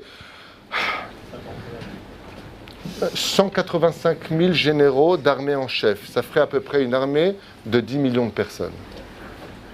Puisque la Gemara nous dit que quand le premier soldat est rentré dans le fleuve, l'eau arrivait jusqu'ici. Quand le dernier est passé, il est passé à pied sec. Pour vider un fleuve, il faut quand même plusieurs millions de personnes pour que les habits puissent déplacer en dehors du fleuve les gouttes qui s'y trouvaient par milliards. La reine, qu'est-ce qu'il lui a dit? Il dit, non, on n'a pas d'armée, on n'a pas besoin d'armée. Pourquoi? Seulement le problème, c'est qu'aujourd'hui, on n'a plus le mérite d'avoir tout le monde dans les yeshivot. On n'a plus ce srout extraordinaire. Pourquoi? Parce qu'aujourd'hui, Dieu nous a laissé dans les mains un des plus beaux cadeaux qu'il pouvait nous faire. Laisse-nous te faire ce pays pour toi. Alors on travaille la terre d'Eretz Israël. On plante des arbres en Israël. On construit nos maisons en Israël, qui est d'une valeur inestimable à un tel degré qu'on a même le droit de Amiral et Goy pour construire une maison en Israël pendant Shabbat Kodesh pour pas qu'un Goy nous le prenne du Shulchan Aruch. Amiral et Goy, c'est assourd. Je ne peux pas dire un Goy va faire pour moi. Mais s'il s'agit d'une maison en Israël, Yeshuv Eretz Israël, tu peux dire Amiral et Goy, l'air tartam bimkomi. Va et signe. Fais une lettre me représentant. J'voute pour le Yeshuv d'Eretz Israël. Comme le dit le Rambam, Kol Adar Be'Eretz Israël, Shakul Keneget Kol HaMitzvot Sheba Torah. Tout celui qui vit sur la terre d'Eretz Israël est considéré comme si qu'il avait les 613 mitzvot de la Torah sur ses épaules. Pour vous parler de l'immensité extraordinaire de la mitzvah que le Yeshuv Eretz Israël, de vivre en Eretz Israël. Mais de quelle façon? Il y a un prix à payer. Ha'adam la'amol yulad. Cette terre, comme le dit le livre de Vaïkra, Vataki Aretz et Yoshvea. Maran Arav Kook Zatzal avait l'habitude de dire, qu'est-ce que ça veut dire que la terre d'Israël vomissait ses habitants? Qu'est-ce qu'on aurait dû lire normalement? Dieu vomit ses habitants. Non. Il expliquait, Maran Arav Kook, Rabbi Yitzhak Abraham Kook, que la terre d'Eretz Israël a son libre arbitre. C'est elle qui décide de qui vit sur elle. C'est elle qui décide qui marchera sur elle. C'est elle qui décide de qui s'installera sur elle. Pourquoi? Parce que la Gemara dans Ktubot, à la page 11 Amoud Aleph, nous dit que tout celui qui meurt en Eretz Israël et qui est enterré sous la terre d'Eretz Israël, la terre d'Eretz Israël fait la capara de ses fautes. Keilu kavour tachat ha-mizbeach. C'est comme si tu es enterré en dessous du mizbeach, d'en haut. Pour vous dire à quel point l'importance de vivre dans ce pays ne peut s'accompagner que l'accomplissement de nos mitzvot et l'accomplissement, Bezrat Hashem, d'un peuple qui vit dans le shalom les uns vis-à-vis des autres. Si on ne comprend pas ce message, si on ne formule pas ce message, alors automatiquement, Dieu nous enverra l'islam, avec qui on veut tellement faire la paix. Vous avez 2 minutes? Oui. Vous savez quel est le premier symbole du Coran, quand vous ouvrez le Coran? Si vous êtes au courant? C'est un glaive. C'est une épée. Ouais. Hein? Non, ça c'est pour Edom. 1-0. Comment on dit paix en arabe? Salem. Et comment on dit négation? Très bonne réponse. Comment donc vous dites anti-paix? Islam. L'islam est la religion de l'anti-paix. C'est-à-dire que le djihad islamique, ce sont les gardiens de ceux avec qui on ne peut pas faire la paix. C'est impossible. Il n'y a pas de paix entre l'homme et les nations, et il n'y a pas de paix entre l'homme et Dieu. C'est pour ça que dans l'islam, la notion de teshuva n'existe pas. Qu'est-ce qu'on fait à un voleur? Qu'est-ce qu'on fait à un footballeur? On lui coupe le pied. Je sais pas, il coupe le pied, il coupe la main, il coupe la tête, il coupe tout. C'est des coupeurs. Ils adorent tout couper. Et c'est au nom de cela que l'on se bat. Vous savez que Manitou à la Vache à l'homme, Léon Ashkenazi Manitou, qui a été un de mes maîtres pendant 2 ans, même si je ne partageais pas toutes les idées, j'ai quand même beaucoup appris de lui, avait l'habitude de dire de l'islam quelque chose de très intéressant. Parce que j'ai un cheveu sur la langue. Non, mais discret, style, il y a la caméra. Je donne du coca, ouais.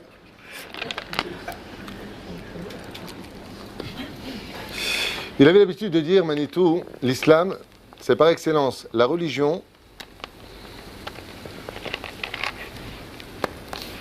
de la mauvaise foi. C'est-à-dire que vous ne savez pas, vous ne l'étudiez pas. Vous avez raison. Moi, j'ai un peu étudié l'islam. J'ai étudié le christianisme et le bouddhisme aussi, avant, pour voir ce que c'était. J'ai eu ce temps à passer. Très bien. Je veux savoir, avant de rentrer en yeshiva, qu'est-ce que proposaient les religions. Je suis passé par là.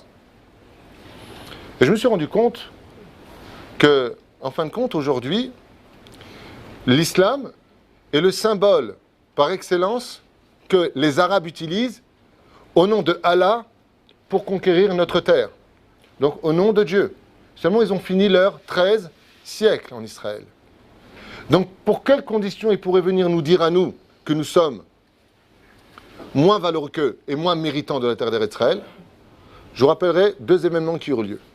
Vous avez, Bezrat Hashem, l'occasion d'entendre quelque chose de très important, qui n'est pas de moi. À Pessah de l'an dernier, un MP de la police militaire en Israël, que Dieu le bénisse, ont arrêté des dirigeants du Hamas. Ils ont été mis en prison. Un des dirigeants a dit au MP, à la veille de Pessah, « Mais dis-moi, toi qui manges la pita, c'est pas Pessah chez vous? Vous êtes au courant de ce... Vous avez lu ça, cet article? C'est impressionnant. Il lui dit, Azma, ma'irpat lecha. Qu'est-ce que tu en as à faire? Vous savez ce que lui a répondu un des dignitaires du Hamas? Il lui a dit, c'est pour ça que je te prendrai ton pays. Lo Yehuman qui se passe. C'est pour cela que je te prendrai ton pays. J'aimerais faire quelque chose que je n'ai jamais l'habitude de faire. Donc c'est la première fois que je vais le faire. J'aimerais vous citer un grand professeur, un homme. On n'a pas le droit de dire du bien des nations du monde, mais lui, franchement, c'est une personne que j'apporte à la barre un petit peu pour exprimer, parce que c'est non seulement un grand professeur, c'est non seulement un grand physicien, mais c'est surtout un cheikh, c'est-à-dire un grand dirigeant de l'islam en Jordanie. Et j'aimerais vous le citer, si vous avez donc 2 secondes, vous le lire. Le seul problème que j'ai, c'est que c'est écrit en tout petit. Je ne sais pas si j'aurai la force de le lire correctement. Déjà que je ne sais pas parler le français. Alors, absolument. J'aimerais vous le lire parce que la différence qu'il y a, c'est qu'il donne les références de l'islam pour vous dire à quel point cette guerre est fausse. Et que quand vous entendrez, après ce que vous allez entendre maintenant, les politiciens de parler de les pauvres Palestiniens et peuples palestiniens, parce que j'avais fait un cours sur ça, moi ça fait des années que j'en parle, hein, que ce peuple-là était un peuple totalement inventé par le mandat anglais. Avant de partir, ils nous ont laissé une grande poubelle dans nos mains que personne ne voulait, parce qu'en 70, je vous rappelle que Septembre Noir, avec Hussein de Jordanie, a donné une réponse parfaite. Quand il voulait fuir vers eux, qu'est-ce qu'a fait sur Hussein de Jordanie? Il a placé 2 canons, vous vous rappelez? Sur les 2 montagnes, et il a bombardé absolument les pauvres Palestiniens. Ça n'a pas fait plus de 3 minutes aux informations. Tout comme ce qui se passe en Syrie. On n'a pas vu de manifestation en France cassant absolument tout pour les pauvres Arabes de Syrie. Non. Alors j'aimerais vous le lire. J'espère que je serai à la hauteur. Vous n'en doutez pas. Moi non plus. Ah si, j'en doute. C'est trop petit. Oula. Alors il dit comme ça. Alors ce monsieur s'appelle... Je vais faire la boucle, comment il s'appelle celui-là? Le Cheikh Ahmad Adwan. Edouane, c'est son nom. Et c'est un enseignant, justement, dans le domaine de l'islam. Il connaît absolument tous les livres du Coran par cœur. Et voilà ce qu'il dit de lui-même. Alors je vous montre sa photo, c'est pas un rabbin. Hein. C'est lui. C'est pas un rabbin. Écoutez bien ce qu'il dit.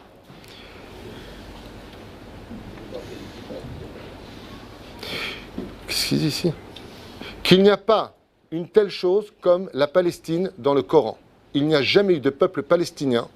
Et écoutez bien ce qu'il dit, c'est impressionnant. Et pourquoi je vous lis? Je l'ai lu, donc je pourrais vous le dire par cœur, mais ça ne fera pas la même chose.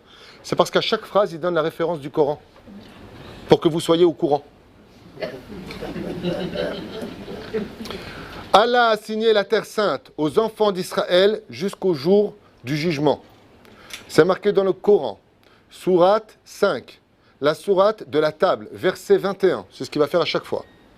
On a un sioniste arabe, nous. Hein. Nous avons fait des enfants d'Israël les héritiers de la terre. Je dis à tous ceux qui déforment le livre du Seigneur, donc chez lui le Coran. D'où avez-vous apporté ce nom de Palestine? Vous êtes menteurs. Vous maudissez quand Allah a déjà nommé la terre sainte dans le Coran et l'a léguée aux enfants d'Israël jusqu'à ce que vienne le jour du jugement dernier. Il parle de la nuit du Mashiach. Et il n'y a pas une chose comme ceci, la Palestine dans le Coran. Si Mohammed, en d'autres termes, avait prévu, il aurait parlé de ce peuple libérateur de la Terre Sainte. Il dit que c'est un mensonge totalement inventé au nom d'une haine gratuite vis-à-vis des Juifs. Je vous le lis noir sur blanc, écoutez bien. Votre exigence sur la terre d'Israël est un mensonge et constitue une attaque au Coran sur les Juifs et sur leur terre. Par conséquent, vous ne réussirez pas, car Allah vous fera échouer et vous humiliera, car Allah est celui qui protège les Juifs. Maintenant, ce qu'il dit, c'est pas de lui, c'est du Coran. Pas pour longtemps. Le cheikh a ajouté, les Palestiniens sont des tueurs d'enfants. Vous savez pourquoi il en parle? Parce qu'il a vécu avec eux. Et il dit comme ça, les Palestiniens sont des tueurs d'enfants et personnes âgées ainsi que femmes.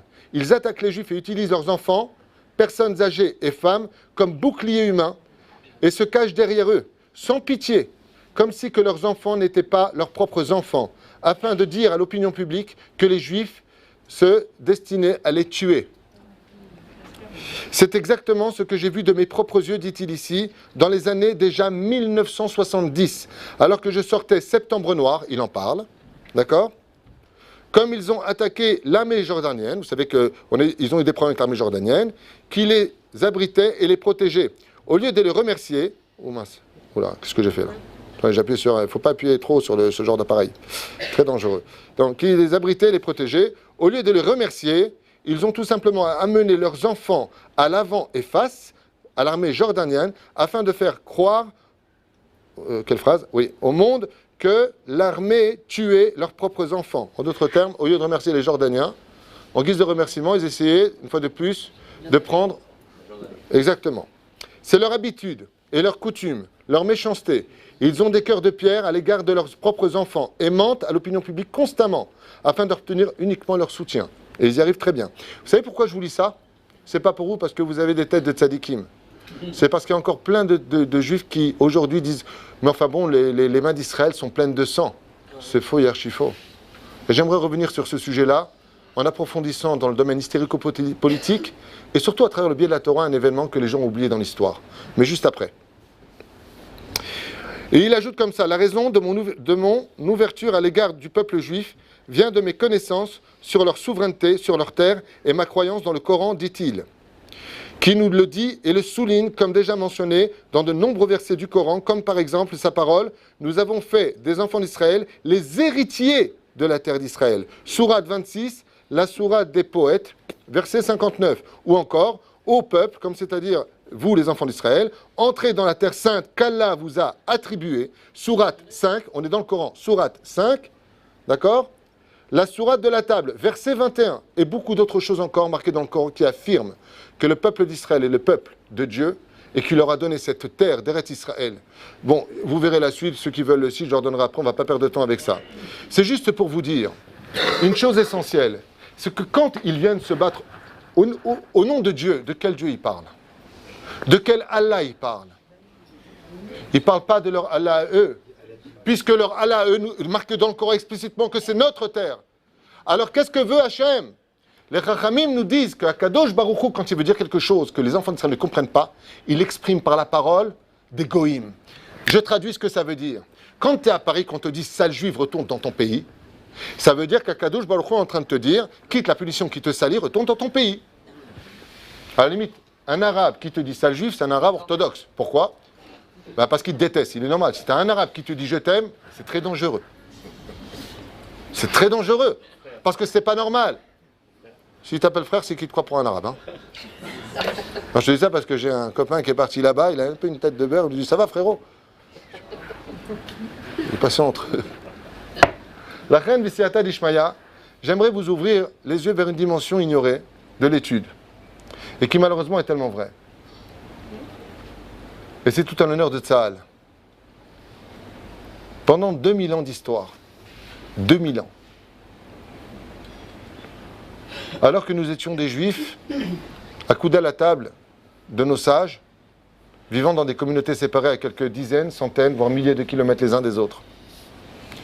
Quand les rois des nations du monde nous accueillaient dans leur pays, pour ensuite nous dévaliser, bien entendu, qui est le but principal des nations du monde, nous dévaliser de nos biens, puisque chaque juif amène la bracha avec lui,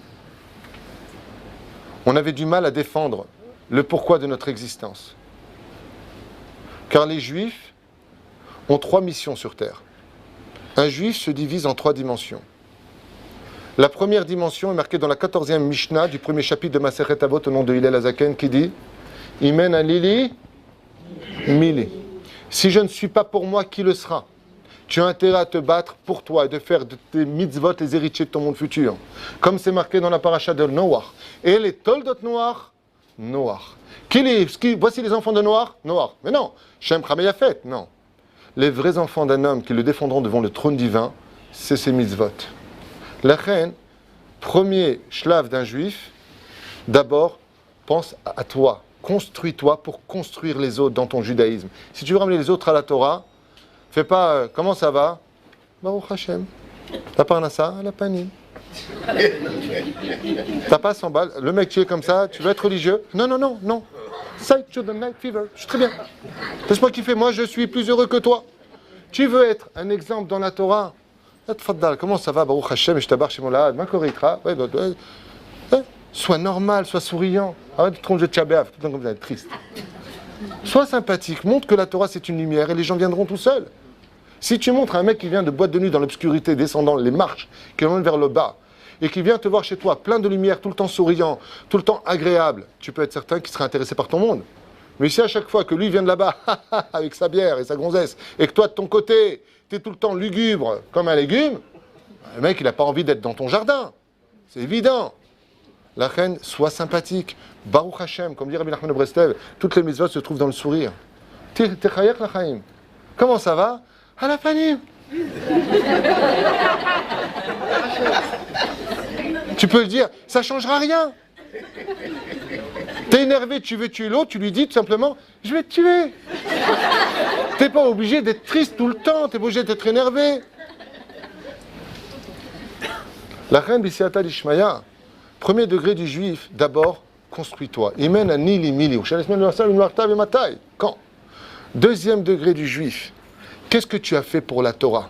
Comme c'est marqué dans Masechet Shabbat, à la page 31, Amoud Aleph, ou Masechet Sanhedrin, Davzaïn, Amoud Bet. Kavata itim la Torah. Est-ce que tu as fixé un temps d'étude? Quel chidouche te dit le Zohar Kadosh tu pourras me donner quand tu partiras de ce monde? Le Ben Ishraï dit que quand un homme meurt et part de ce monde, il doit faire au moins devant le Kisei HaKavod 280 heures de Dvar Torah sans s'arrêter, sans coca zéro, Shum Davar. Je bois avant, on ne sait jamais. Troisième degré, donc deuxième degré, le Chadesh Chidushim. Psokli, Psukha, Blim Psuki. Donne-moi ton pasouk, dis-moi ce que tu as appris, comme l'ont fait tous les dirigeants des nations du monde. Quand ils voulaient savoir les informations sur ce que Dieu attendait d'eux, Titus, Aman, tous autant qu'ils sont, ils allaient voir au Talmud Torah, qu'est-ce que tu as appris aujourd'hui dans la Torah? Parce que grâce à toi, je saurai ce que Dieu attend de moi. Un truc de fou, c'est marqué dans la Gemara, c'est pas de moi. Il y a 1800 ans. Ok? Et troisième degré, peut-être le plus important de tous. Qu'est-ce que tu as fait pour ton peuple? Monsieur était religieux, kol hakavod, san paritu santo. Très bien. Monsieur a écrit des chidushim, chazak ou bakbouk. C'est très haut comme niveau. Mais comme j'ai dit au respect du soldat qui est parti hier, Jordan, Ephraim alava shalom, j'ai dit pendant le respect d'une chose devant tout ce Kaal, Kama ani mekane becha, combien je suis jaloux de toi. Et je pensais mes mots. Parce que toi, tu peux mettre en montée devant le trône divin et dire, moi, j'ai sacrifié ma vie pour le peuple d'Israël et pour la terre d'Israël. Est-ce qu'il y en a un qui peut lever la main ici et dire, moi, j'ai fait pour mon peuple quelque chose? C'est la grande question qu'on se doit tous de se poser. Écoutez bien, quand nous étions des communautés en galoute, mesdames et messieurs, et qu'on venait donner des leçons de morale, car Israël n'est pas venu simplement pour lui, il est venu aussi pour être une lumière dans les nations du monde. Parce que nous avons des comptes à rendre aux nations du monde dans le domaine de ce que les nations du monde attendent de nous comme guides spirituels de ce que le peuple d'Israël a été choisi. Comme le dit le verset, Al tikra ar Sinai et la ar Sin'a. Ne lis pas le Sinaï, mais la montagne de la haine. Et pourquoi ils nous haïssent? Parce que nous sommes le peuple élu. Alors si vous l'êtes, vous avez intérêt à être à la hauteur. Parce que si vous oubliez votre Torah et vos mitzvot et de nous guider dans la spiritualité, il y en a toujours un qui sera là pour te mettre une étoile jaune. N'oublie pas, t'es juif. Et combien tu vas dire, je suis juif allemand? Non, t'es juif. Tu es Yud, Yud Kevavke. Ata Yud. On te le dira en face. Vous avez remarqué qu'en France, j'ai appris ça tout à l'heure, c'est toi? C'est pas ma femme? Que Dieu la bénisse, elle est son mari?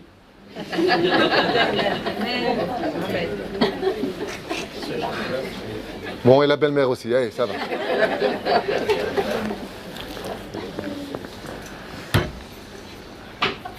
En Belgique, c'était? En Belgique, vous avez vu ça?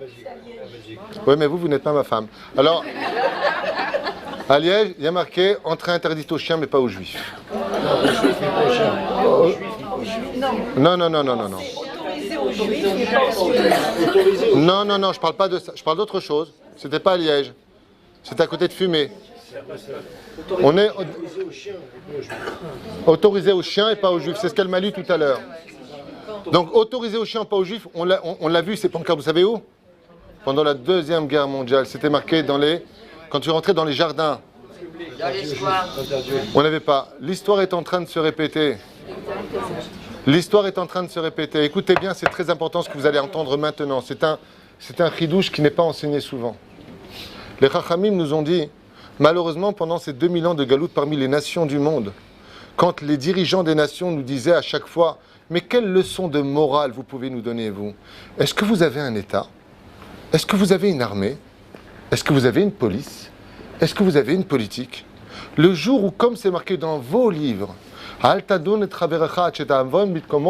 ne viens jamais juger ton prochain jusqu'à ce que tu te tiennes à sa place, alors vous pourrez nous juger. Aujourd'hui, le rendez-vous de 1948 sur la terre d'Eretz Israël en tant que nation, qui revenons avec notre armée, notre terre, notre police, nos dirigeants, tordus plus les uns que les autres si vous voulez. Mais c'est enfin une réponse aux nations du monde. Est-ce qu'on a vu une fois sur terre une armée agressée pendant toutes ces années, un peuple entier qui revendique son droit à l'existence par les 3 moyens historiques, qui sont, je le rappelle, il y a 3 façons d'acquérir un pays. Ou tu le combats, ça a été fait.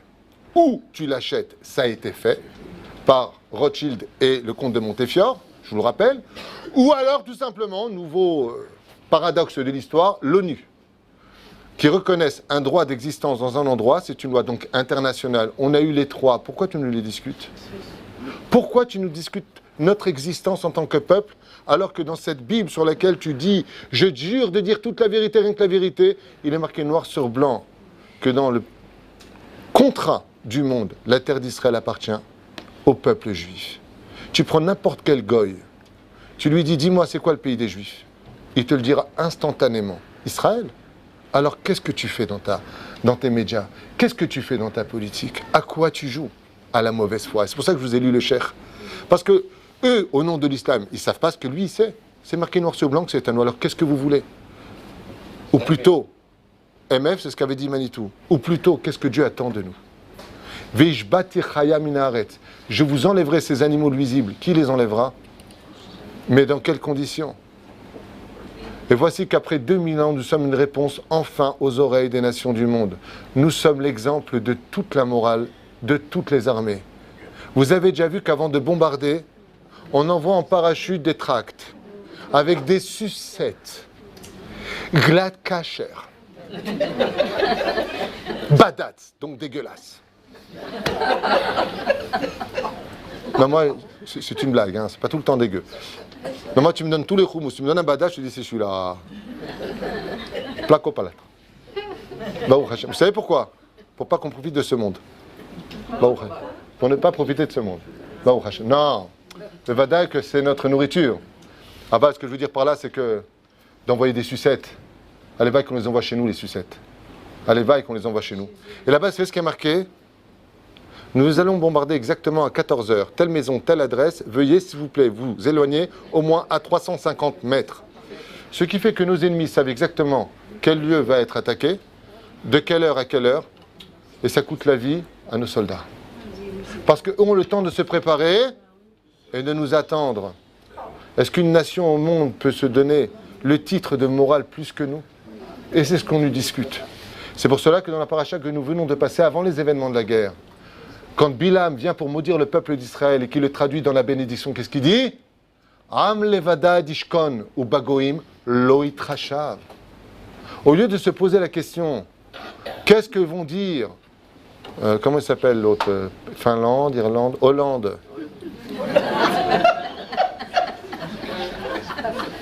Qu'est-ce que va dire Obama? Qu'est-ce que va dire qui? Merkel, Pokémon, Walt Disney.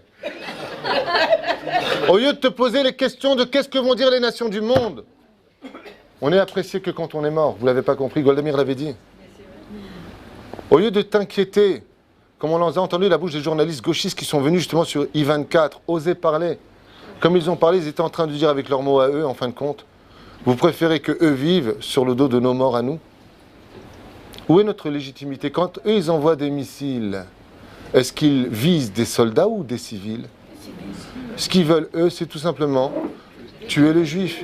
Alors, quel est le message? Imaginez un petit peu maintenant que vous allez voir un dirigeant du Hamas qui prépare son missile pour Israël.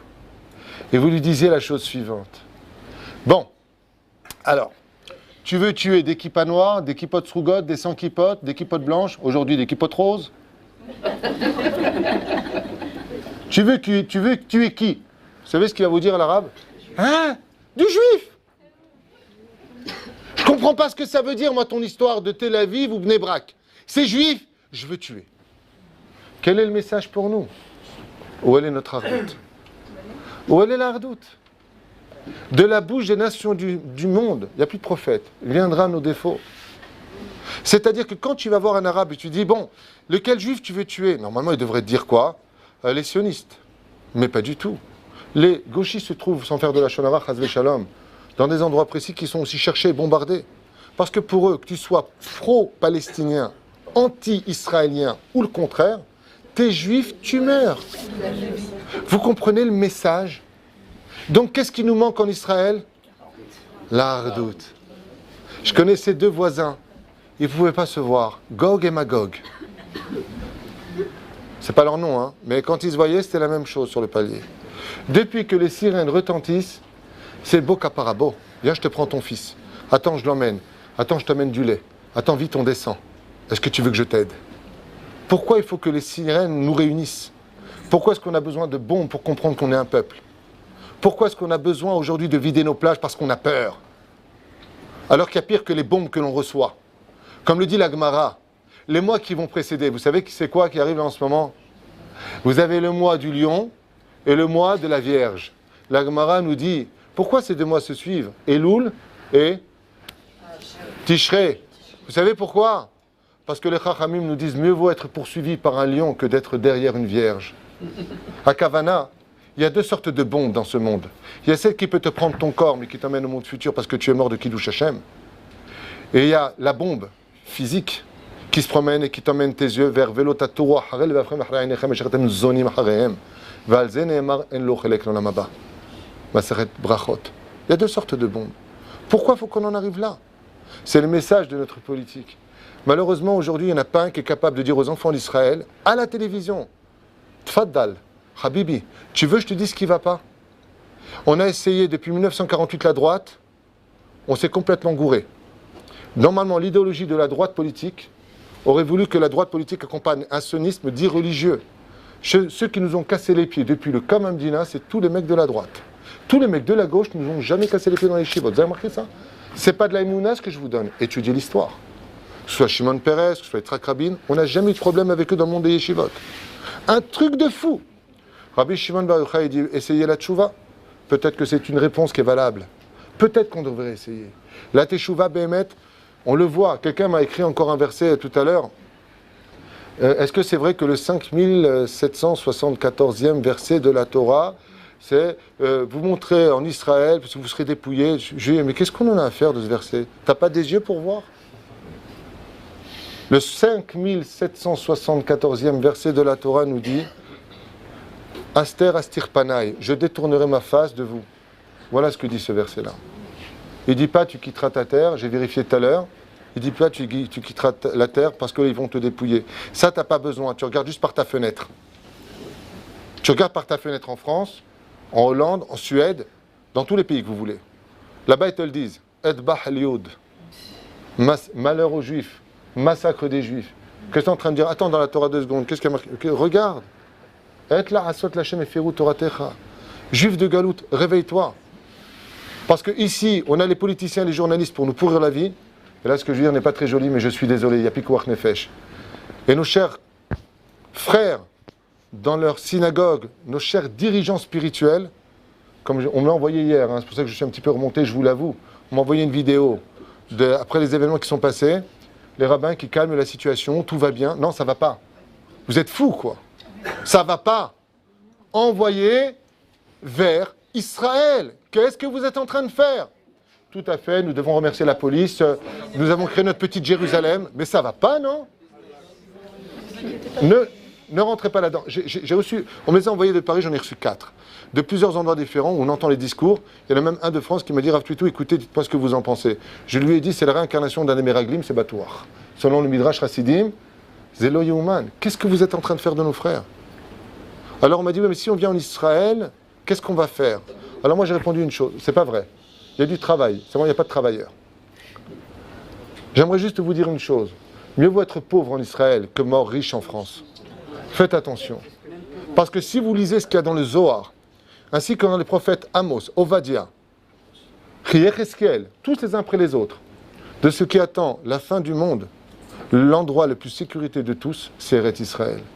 Shiniske Bezrat Hashem le Geoula Shlema. Moi, sachez une chose, je vis en Israël, ma famille est en Israël. Mes messages, ce n'est pas des messages de haine, ce n'est pas des messages de politique, ce n'est pas des messages idéologiques. Tu veux crever en France, crève là-bas et la bouche ouverte en éventail. Moi, ça ne me change rien dans ma vie à moi, sauf une chose. Sauf une chose. Pas simplement la hardoute. Est-ce que j'aurais tout fait pour sauver tout le monde? Et ça, ce message-là, on doit tous l'avoir aujourd'hui. Il faut arrêter de cet Israël balnéaire qui sert à aller à Eilat, pendant que les Arabes se moquent de nos filles juives, en short, sans faire de kitroug. Mais vous savez, quand on va chez le médecin, il ne peut pas être Breslev, le mec. Le mec, il a le cancer, il dit « Non, non, c'est bon, il vous reste 3 mois, vous devriez sauter. » Non. Quand il y a un problème, il faut le soigner, parce que peut-être qu'un médicament pourrait lui éviter la mort. De cette même façon, c'est dans ce sens que je parle.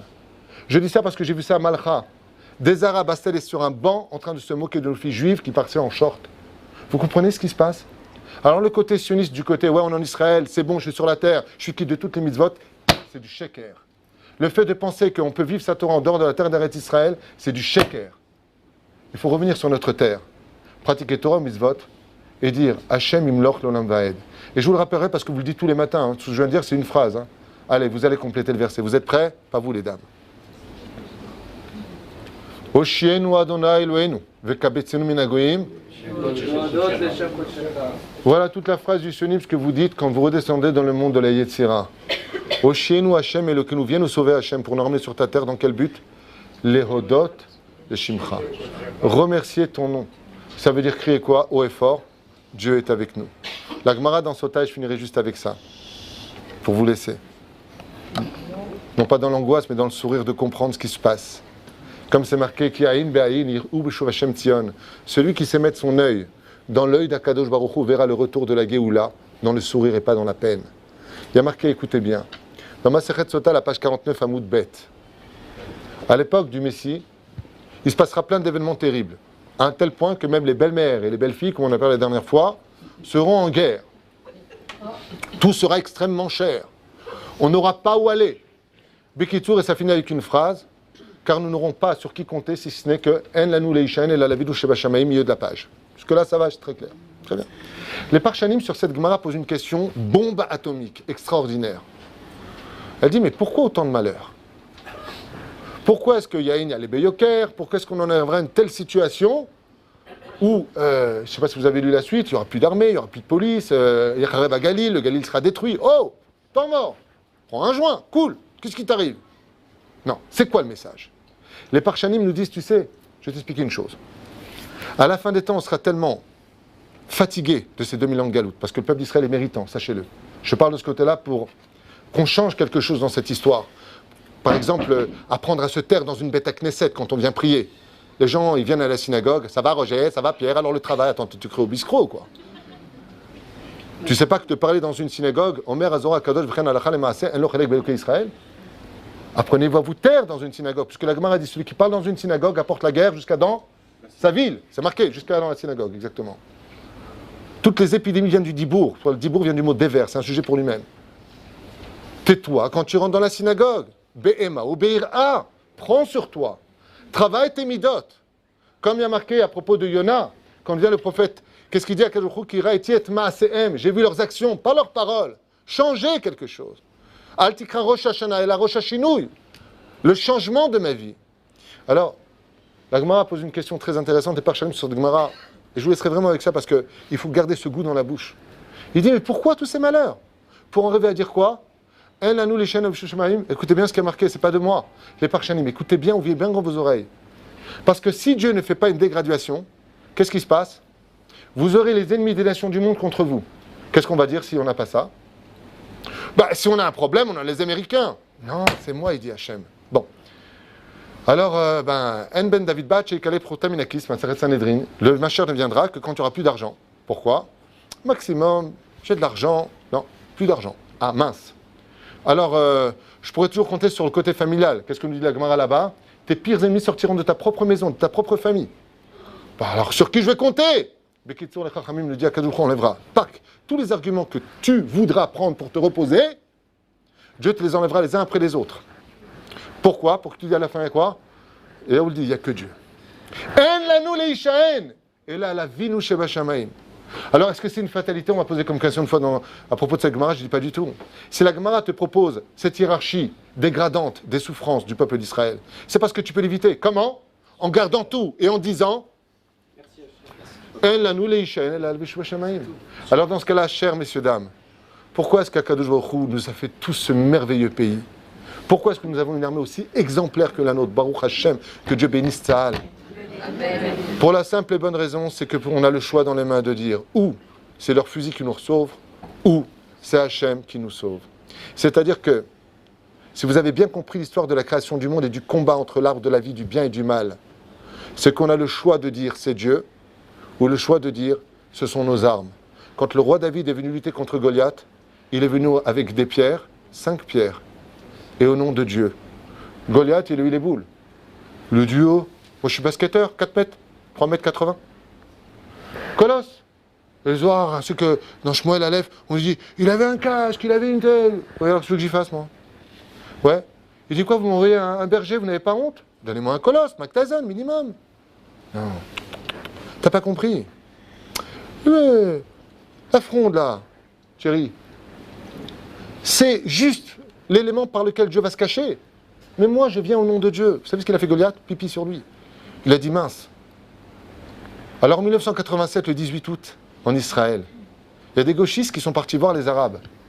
Et leur ont dit, est-ce que vous vous rappelez de ce slogan? Je ne sais pas si vous étiez là en 1987.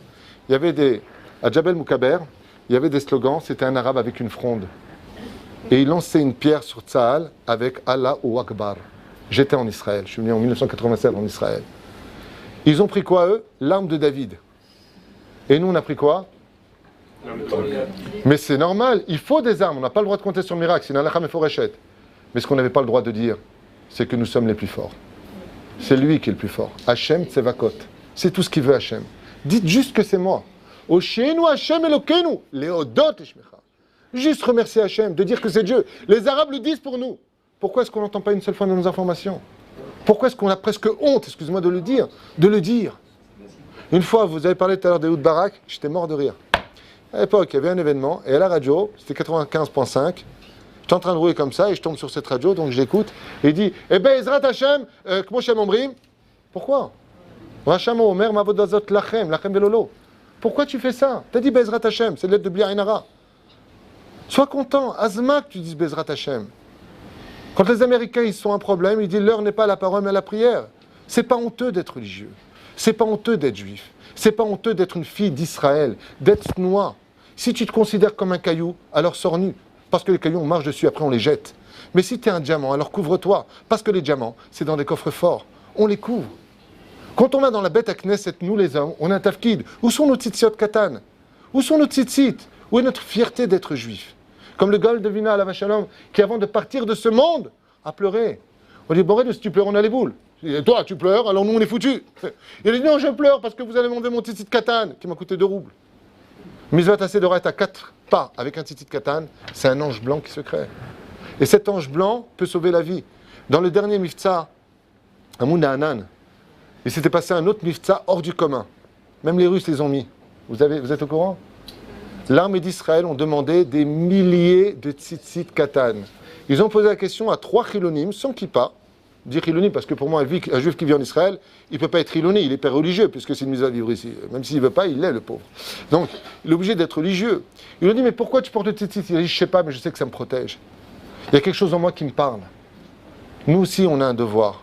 Respecter nos épouses, de faire d'eux des colombes, mais pas de rester des pigeons. Nous aussi, on a un devoir d'éduquer nos enfants sur le chemin de la Torah, avant de s'inquiéter pour leur parnassa et leur travail. D'abord, est-ce qu'ils ont de la hirat shamayim là où ils apprennent la Torah? Nous aussi, on a un travail de ne pas tourner comme des zombies sur la place de Natania, puisqu'on est à Natania. Qu'est-ce que tu fais? Rien. Qu'est-ce que tu fais? Va dormir, Baba, tu es fatigué. J'attends des copains. Et qu'est-ce que tu vas faire avec? Ben, rien. Mais qu'est-ce que tu fais de ta vie? Si tu as la force d'être réveillé, occupe-toi de choses qui vont te construire. Et qu'est-ce qu'il fait? Il change des fois. Parce que, je parle des gens de ma famille que j'aime beaucoup, hein, mais ça me fait de la peine. J'appelle ça les zombies juifs. Ils passent à droite, ils reviennent avec une canette, parce qu'à un moment il fait chaud. Et après ils retournent en arrière. Mais qu'est-ce que tu fais? Mashlomer Sarah, Mashlomer Sandra, Boy Tishvi, Matamoussim. On est à Israël, Rabotai. On est à Israël. On est à Israël. On est les descendants de Avraham, Yitzhak et Yaakov, Sarah, Rivka, Rachel et Léa. Qu'est-ce qu'on fait? On est des religieux de la synagogue et des chilonim de l'extérieur, Chas v'Shalom. Alors c'est vrai qu'on a beaucoup de mérite. Mais il faut juste savoir une chose. C'est qu'aujourd'hui, il est vraiment temps de changer parce que les sirènes, comme c'est marqué, Tekra b'shofar gadol lecherutenu. Selon le Rav Kanievski, la guerre de Gog et Magog vient de démarrer. Elle ne durera pas longtemps, Bezrat Hashem, mais il a demandé à toutes les femmes de retirer leurs photos de Facebook, qui porte bien son nom d'ailleurs, celui-là. La reine Bezrat Hashem, faites attention à la tsniout. Arrêtons de parler dans les bêtes à Knesset. Arrêtons de nous critiquer comme un jour a dit mon frère, que Dieu le bénisse. La meilleure façon d'être juif, c'est de ne pas juger les autres. Juste savoir qu'est-ce que je peux faire pour l'aider. Et c'est Bezrat Hashem ce qu'on va prendre sur nous. Léat, divulguer la Torah, apprendre à se sourire et surtout prier pour les uns et les autres. Et même si vous voyez vos prières ne pas accéder à ce qu'on attendait, n'oubliez pas un détail. Je vous le dis dès maintenant. Quand on a prié pour nos trois jeunes enfants qui ont été tués, les Chachamim nous disent, quand une personne a dépassé un temps, si par exemple la personne est morte, tu ne peux pas prier pour qu'ils guérissent. Ils étaient morts avant même qu'on commence à prier. Alors où sont parties nos prières? J'ai entendu un Chacham ce matin qui disait, les prières que nous avons priées pour la survie de ces trois enfants retombent du ciel sur la population d'Israël. 2110 missiles depuis 17 jours sur le pays d'Israël. La seule personne qui a été réellement blessée, c'est une grand-mère qui a glissé parce qu'elle est partie avec la panique. Et un Bédouin. Et un Thaïlandais.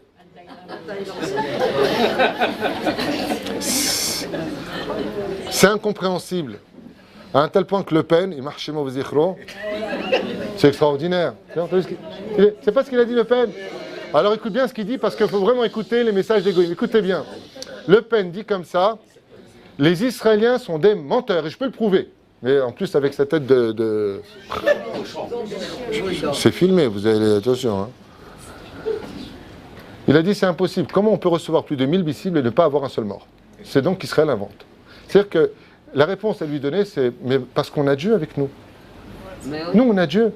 Ça me rappelle l'histoire de deux flics qui voulaient absolument arrêter des Haredim. Ils voulaient absolument les arrêter. Ouais. Non, parce que je vous laisse avec le sourire quand même, parce qu'il est fait Shrenet Hamout, il est tard et j'habite pas ici. Alors ils ont dit, regarde, il y a un Haredi, il monte sur la moto. Et son copain derrière, on les arrête, ils ne vont pas mettre les casques. Et ils ont mis les casques. Ils les ont suivis comme ça, feu orange, ils freinent. Feu rouge, ils sont à l'arrêt total. Ils vont à droite, clignotant. Ils vont à gauche, clignotant. Et après ils s'engagent où? Sur Ayalon. Et ils les suivent, ils allaient à Bnei Brak. Ils disent, ici il fait 91 km, on les arrête. Pas une erreur, 90 toute la route. Même le flic, jette Nourasra, il n'en pouvait plus. Quand ils sont arrivés à Bnei Brak, ils sont descendus de la moto. Les flics, ils ont descendu, ils disent, écoute, je ne comprends pas une chose. Comment vous faites? Pas une erreur en moto, pas une seule erreur. Il dit, parce que Dieu est avec nous. Ils traquent, ils sont trois sur la moto.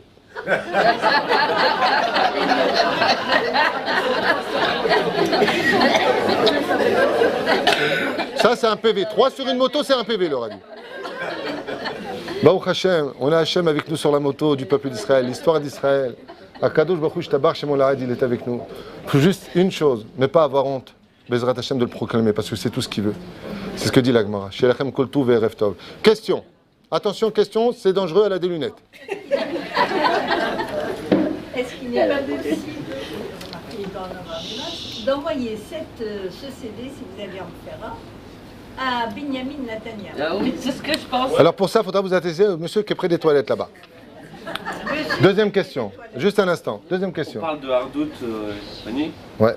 Aujourd'hui, comment nous, en vivant en Israël, on peut aider les Juifs de France qui veulent venir, mais qui ne savent pas comment s'y prendre? Arrêtez de se plaindre. Nous Je vais t'expliquer clairement. Chaque fois que tu parles avec un Juif de France, la question qu'il pose est une question pertinente. Comment tu t'appelles? La caméra, s'il vous plaît. Pas du tout. Eli Benamou pose une question très intéressante et il dit comment pourrions-nous faire passer comme message aux Juifs de France qu'il faut venir en Israël? La réponse est très simple. La question, c'est pas celle-là. C'est pas celle-là, c'est l'autre. Le message, je pense qu'ils le comprennent, mais je pense que en Israël, nous, on a une émouna qui se développe. Pourquoi? Parce qu'on se croise dans la rue, on parle de Torah. En France, on va parler d'assimilation. Ça s'assimile, c'est normal. Non, la tchouva en France est beaucoup plus forte que celle-ci. Grâce à Dieu, la tchouva en France, aujourd'hui, on vient à des cours de Gemara. Non, Baruch Hashem.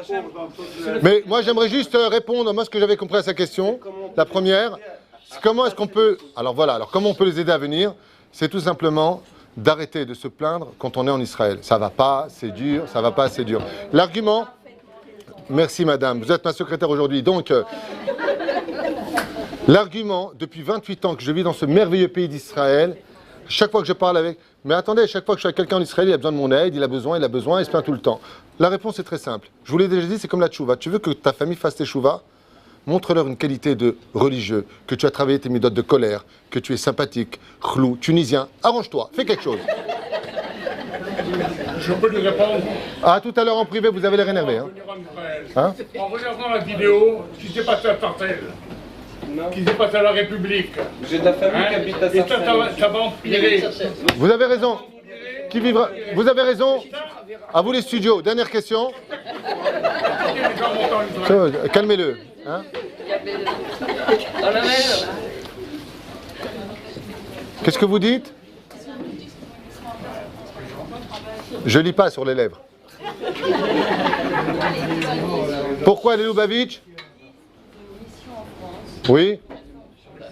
Alors, la question est pourquoi est-ce que le mouvement Lubavitch, et non pas... Pourquoi est-ce que les Lubavitch restent en France et encore construisent des étages au-dessus de Sinaï ou en dessous de Sinaï, je ne sais pas exactement ce qu'ils font? Pour la simple et bonne raison, c'est que la Gemara, et que Dieu bénisse ce mouvement hors du commun, la vérité, et avec la tête, comme j'ai l'habitude d'enseigner toutes les semaines, les Mahamarim du Rabbi Lubavitch, ainsi que ceux du Rabbi Nachman de Breslev, ainsi que ceux du Rav Kook, Vechen, les Mahamarim du Rav Ovadia Yosef, parce que j'estime qu'il n'y a pas une plus grande richesse dans ce monde que d'arrêter de critiquer et de s'investir de la connaissance de l'autre pour mieux le comprendre et donc l'aimer. Sur ce, j'aimerais quand même vous répondre par rapport à ça. La Gemara nous dit que la mission essentielle de la Galoute, c'était tout simplement d'aller récupérer nos Nitzatzot, c'est-à-dire les âmes, éparpillées aussi bien au niveau des nations du monde, dont les convertir comme l'histoire du Har Sinaï, et ainsi de suite. Le seul message que j'ai à leur donner, c'est qu'à mon humble avis, et l'histoire le montre, comme le monsieur le disait avec beaucoup de colère, la seule différence, c'est qu'on a fini le travail comme en Égypte. Il y a un moment où le travail s'arrête. Et que si certains Lubavitch n'ont pas compris que si en France, ils ont des étincelles à réaviver, qu'ils sachent qu'en Israël, ils ont des soleils à réaviver. Donc, je pense que le mouvement adhère. Vous savez, je vais vous dire quelque chose. J'ai fait des séminaires dans beaucoup de pays, que ce soit la Guadeloupe, le Canada, les États-Unis, je suis même parti faire à Las Vegas. Baruch Hashem, j'ai beaucoup voyagé, New York et ainsi de suite. J'ai posé cette question dans tous les pays où j'ai été aux dirigeants spirituels de chaque endroit. Et j'ai toujours eu la même réponse. Vous savez c'est laquelle? Non, dites non, comme ça je réponds. Si vous me dites oui, je suis foutu. Ah, j'ai eu peur. Vous savez laquelle? Me dit oui, alors là je me casse. Eh bien c'est très simple, je veux dire laquelle. Pourquoi vous êtes là? Et ils me disent parce qu'ils sont là. Moi je suis bête. Pas trop. Je me suis retourné vers le petit bourg et je leur ai dit pourquoi vous êtes là? Ils me disent le rabbin est là. J'ai dit temps mort. Il y a un problème aux Alcacigelianos. Parce que le rabbin il est là parce que vous êtes là et vous bougez pas parce qu'il est là. C'est-à-dire que c'est le chat qui court après sa queue. Ça veut dire qu'il y a le pied à la Chaim Tzotkim. Le Rav a raison. Al pied à la s'il a une communauté qui peut faire grandir dans la Torah, il a le devoir de rester. Seulement pas quand le feu a pris sur le bateau. Sinon tu coules, blouk blouk, il y a un problème. Donc tu dois te réveiller. Alors moi j'ai un message à leur donner à tous ces grands dirigeants que je ne juge pas, mais qui mettent, et ça par contre je le dis à voix haute, en péril la vie de nos frères juifs en Galoute. J'ai un seul message à leur donner. Si tu restes en te servant de la halakha pour tes frères juifs, tu as le droit de le faire qu'à une condition. Mène-les vers la bonne direction. C'est tout. C'est-à-dire que si le mouvement Lubavitch, que Dieu les bénisse, décide encore de rester pour sauver nos frères juifs, fais-le. Mais n'oublie pas un détail. Baruchou, Baruch Shemu signifie du côté de l'âme, du côté du corps. Quand tu auras sauvé l'âme, sauve le corps, envoie-le en Eretz Israël. C'est-à-dire que si on allait tous dans la même direction, ce qui n'est pas du tout le cas, c'est-à-dire qu'aujourd'hui, non seulement on n'encourage pas, mais je viens d'apprendre, chère madame, il y a 2 jours de cela, qu'une école dans une des banlieues de Paris a été construite pour 4 millions d'euros pour faire une école, je ne veux même pas donner le nom de la banlieue parce que c'est en plein territoire arabe, donc en France, ok? Pour qui? Alors que mes propres amis me disent qu'aujourd'hui toutes les écoles juives de France n'arrêtent pas d'appeler parce qu'ils ont peur que ça est en train de se vider. Alors pour qui? Pourquoi? Pourquoi construire des Jérusalem à l'extérieur alors que Dieu a déjà sa Jérusalem? Pourquoi ne pas comprendre le message? Et pourquoi prendre Israël pour une station balnéaire? Ici, ce n'est pas un pays de vacances. Ici, c'est un pays de mitzvot. Ici, ce n'est pas un pays où on oublie Hachem. Ici, c'est un pays où on doit proclamer un Kadosh Baruch Hu. La reine, il n'y a pas de sionisme sans Torah. Et il n'y a pas de Torah sans sionisme. C'est pour ça que Tzion, c'est la montagne de Jérusalem. Le rassemblement des enfants d'Israël pour proclamer le roi des rois, de retour, de façon pombite, sur un peuple, Baruch Hashem, qui mérite depuis déjà très longtemps, mon humble avis, la Géoula. Amen.